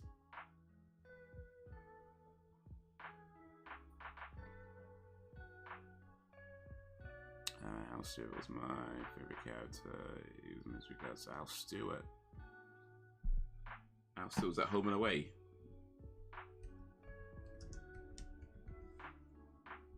Yeah, Home and Away. I think I remember this guy, actually. Yeah, I remember this guy. Even though I never watched the show, I remember this guy. Well, didn't watch it much anyway. Used to react thing with Night Witch Fan not long ago because they did Phantom Opera with Laura. Said I preferred Tarja version. Ooh. Sam wants all the smoke, huh? Sam wants the smoke. Raw. Sam just got ghetto with the with the Night Witch fan. He just walked in there and slapped them in the face. Like, that's what you just did. He just walked into their house and slapped them in the face and took a shit on their beds. That's what you did. That's what you did.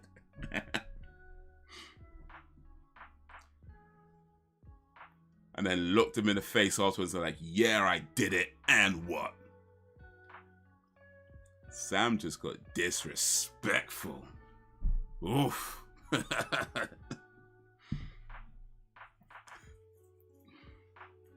I had a Fisher, need I say more? Oh, was I a Fisher in Home and Away? Don't lie. Serious.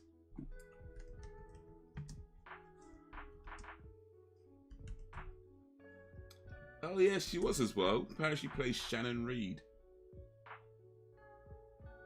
Can't let me watch Home and Away. Come let me watch Home and Away. What streaming service got Home and Away on it? Come let me watch that.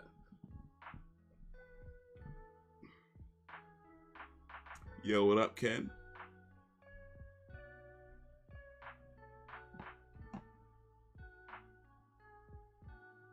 Oh, nice one. Sounds good. Be sure to check it out. Awesome. Good point there. Jim Ratzer, Sacha Baron Cohen. Yeah, that guy. He was hilarious. You seen the dubbed out videos by Google Burger. Pretty much did. Yeah. What is this? We're just chatting for a little bit, Ken. We just chatting. Just watched the Halloween Ends. And now we just chatting for a little bit before we end the stream. Let's see. Supposed to be ginger. Okay, version is better. You're not gonna do music reactions anymore. I would say this about music reactions. I mean, never. If put it, yeah. Let me say this. I'm probably not gonna post too many on the channel. And for the days, like the live streams where I'm doing reactions, I don't mind if people want to see me talk about music videos. That being said, I think I'm probably not gonna have the audio on stream just because or the video on stream just because they can sometimes cause a whole bunch of hassles that I don't want to deal with. We have the video and the audio on a live stream, so I'll do it, but I'll probably just like take the video off and I'll hear it, but you won't hear it is what I mean to say. So it might be like that, and I know people don't really like that sort of stuff. They want to hear the song, they want to see the video and that kind of thing. So it may be a case of maybe I just don't bother with the music stuff, but we'll see how it goes. But yeah, I doubt I'll be posting too many on the channel. Just do a few. In fact, we just did a few today actually, kind of, and that was fun. So we'll see how it goes, really. Just see how it goes. The main things that we just have fun. I don't want to get into this kind of like the thing with music video reactions or music reactions in general is that sometimes you get like really loyal fan bases, and I just don't want to deal with that. Like, and it's usually not even usually, but it can often be like bands that aren't necessarily like super famous or artists that aren't necessarily super famous, but they just got like a really loyal hardcore fan base, and it just gets annoying, like people get mad because you didn't hear one lyric or something like that, or you didn't react to their favorite bit, or you know what I mean, or because maybe you didn't understand the deeper context of the songs. Like, dude, I'm hearing this for the first time, what the hell? And it just gets annoying. I don't really want to deal with that, so we'll see. Like, I don't mind doing music reactions. Like I say, we did a few today and that was cool, but yeah, I'm probably not going to post too many channels. I just don't want to invite that kind of toxic bollocks into my arena. So hey.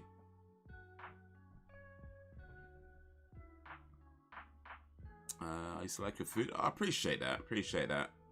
I might try and do some more food stuff actually.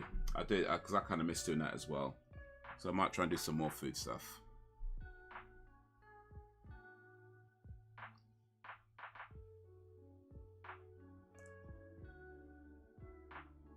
And food stuff generally doesn't invite us. Though to be fair, I've got a Haagen-Dazs versus Ben and Jerry video on the channel, and I do sometimes get some toxic comments on that, because I didn't try out this particular flavor of ice. It's like, bloody hell, man! It's like, is this what we're arguing about today? That I made a video about this flavor ice cream and not another flavor ice cream. Is this what we're going to be arguing about today? It's like, come on. But yeah, for the most part, I think food videos you generally don't get that bollocks. So yeah, I might try and do some more food videos.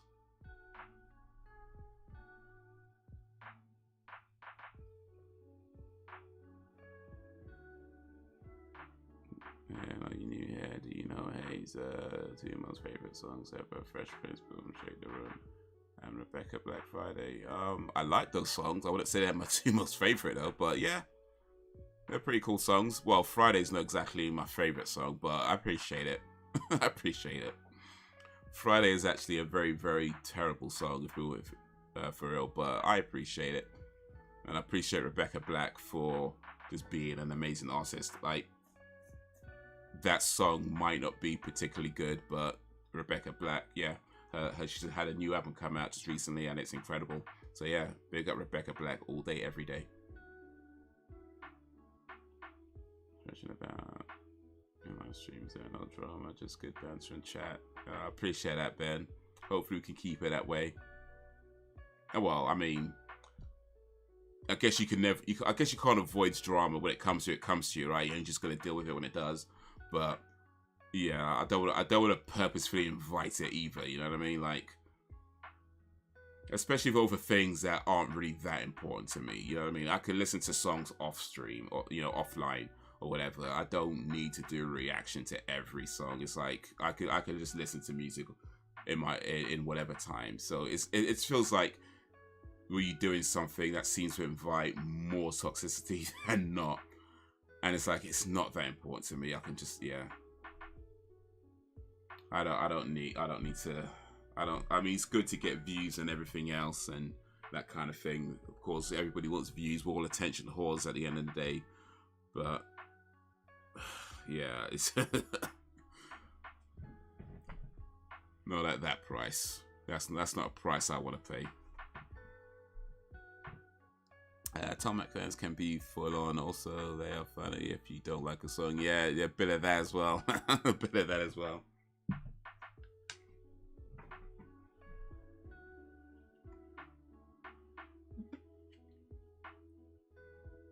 Big Tom Mac fans, though, at least the ones I've come across, a lot of them seem to pretty much only listen to, Tom McDonald. Like I'm sure they do listen to other artists as well, but I get the impression that like 99% of their music listen is Tom McDonald. You know what I mean? Like a good 99% at least, and then maybe they listen to what's that girl's name again? The one that always makes his videos. Like maybe listen to her once in a while. And then, I don't know, every 5 years I might listen to Eminem or whatever, I don't know.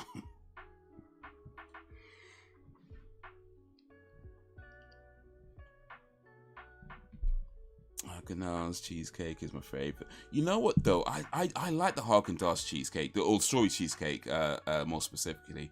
But I remember when I did that video, I felt like the Haagen-Dazs cheesecake didn't taste as nice as I remembered it. I mean, granted, this is that video's a long time ago now. But one of the things I remember about making that video is that I hadn't had the Haagen-Dazs cheesecake for a while, and when I did have it for the first time, it was like amazing. But when I was having it for that video, it was still nice and everything. I still liked it, but I remember it didn't feel like. I mean, maybe it's because I've had it before. I don't know. Maybe it's because you're a bit more used to the taste then, or whatever, or I don't know. Maybe they had changed the flavor or they changed the ingredients slightly. But I remember it didn't feel as nice as when I remember having it like before, but hey, it could be like that sometimes. Was it salted caramel? Because if it wasn't, you deserved. it wasn't actually. No, it was Haagen-Dazs strawberry cheesecake versus Ben and Jerry's. What was it again? Birthday cake, I think it was called. I think it was Haagen-Dazs strawberry cheesecake versus Ben and Jerry's birthday cake flavor. I can't remember, but yeah, it was something like that. It was something like that. But no, not salted caramel. So apparently Sam's not going to back me up with this toxicity that I've been getting on that video. Oh well. Guess I'm on my own having to deal with that. It's Friday. But yeah, next stream is Friday actually. Speaking of Friday, next stream would be Friday, 8 p.m. GMT. So yeah, start with doing a few reactions, or maybe check some whatever's going on in the world and talk about that for a little bit. And then jump into some games. Maybe play. I think I might play Deathloop this Friday actually. I think I'm feeling Deathloop because I feel like I'm near the end of Deathloop as well. So I want to try and see if we can complete that, or at least get somewhere in it. Seen Katy Perry's last Friday night video, wasn't she? Rebecca Black, maybe. Oh no, this is good also. He's elevated over which version of Boom Shake Living is better. He says the original, I say the Street remix. Did we debate over that? I don't remember debating over which version. Did we? Okay. Alright, if you say we did, I guess we did. I don't remember it. What did I say? Which one did I say is better? I'm not even sure I've even heard the Street remix, to be honest with you. So I probably said the original, I'm guessing, but I don't know. I honestly don't remember having that debate. I really don't. But alright, cool. You need to review Ben & Jerry's chocolate fudge brownie. If you ever decide to return to food reviews, chocolate fudge brownie. You know, I think I've had that before, you know. I think I've had that. But if I have, it was a little while ago. But yeah, alright. His songs I didn't like. It's not personal, it just wasn't for me. You would think I punched him in the face. Favorite song ever hit me, sad rappers. How dare you not like the song that I like? How dare you? How very dare you? You change ingredient slightly. I mean, that could be it. I mean, to be fair, it was probably a good couple of years, at least a good like 3-4 years in between the last time I had it and that video. But yeah, I mean, ingredients get tweaked, and you know what I mean. So it could be that. It could be just my memory playing tricks on me, or maybe both. Maybe both. I guess we'll never know.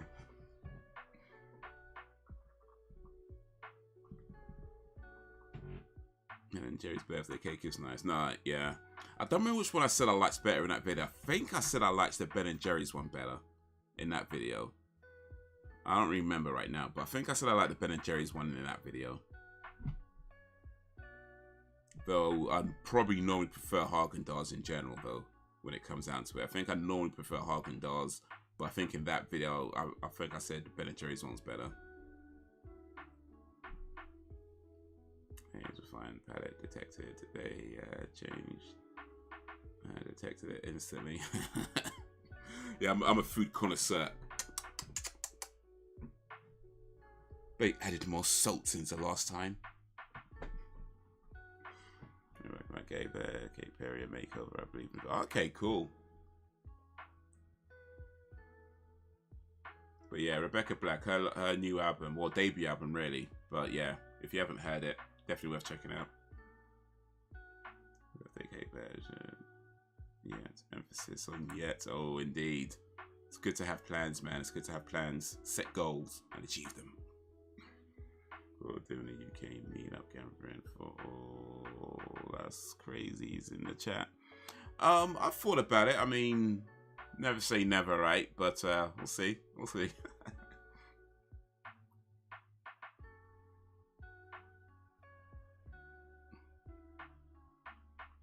The original was the best.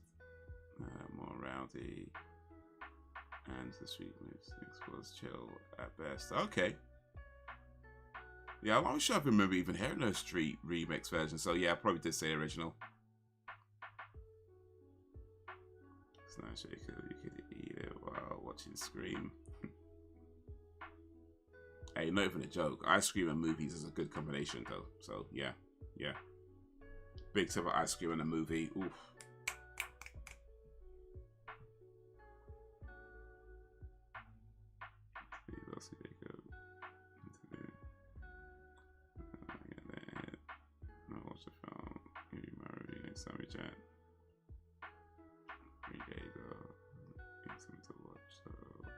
Scream. Yes, Scream. Yeah, it's a good choice. It's definitely a good choice. And if you've not seen it, well, let me not say that. Let me not say that. But yeah, it's a good movie. It's a good movie. Let me just leave it there. Watch it when you can.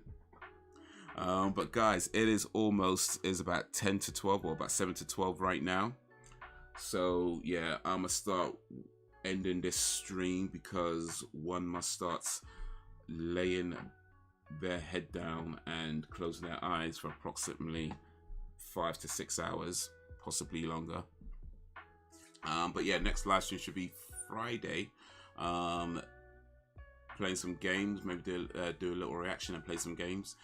Next week, we're going back to X-Files for the next 3 episodes of season 1. And then week after that, Buffy the Vampire Slayer, a movie from 1992. And hopefully by March. No, April. Let me get my months right. We're in March right now. Hopefully by around April-ish, I'll be able to figure out this new... I mean, I pretty much have the idea of what I want it to be, but hopefully by then I'll be like, yes, this is what we can do, and have a new schedule where we've got movie nights, TV nights, and then game nights, and then we could do that weekly, each week, which is kind of what weekly means, really, isn't it? But yeah, that hopefully that'll be by about April. We'll be able to start doing that. But for now, yeah, alternate the weeks for movies and TV. Alternate the Mondays between movies and TV. So yeah, next week, X-Files season 1, episodes 5, 6, and 7. They're on Disney Plus, or if you got them on DVD or Blu-ray or whatever, get it ready to watch on Zero. Not now, of course, but next week. If not, yeah, Disney Plus, or if not either of those, then of course you can still come along and have some fun. Let me catch up real quick. Is also Friday night, so you have a week to get it watched. We will need the answer to steady my nerves. Actually, you do have a boom shake the reaction video on your channel. How much is it now? Yeah, that was my live stream, wasn't it? Yeah, it was a live stream that I just cut the video out and put it on the Okay. Yeah, I'm planning to do every season of X-Files Haze. Well, that kind of depends on you guys, really. So for now, we're just gonna do season 1. Whether or not we do season 2, I'll leave that up to you. So towards the end of the season, I'll put up, or the plan rather is to put up a poll. And yeah, just ask, do you want to do season 2? Do you want something else? Blah, blah, blah, and that kind of thing. And then we'll go from there. But for now, yeah, we'll just get through season 1 and then we'll figure out what we do next.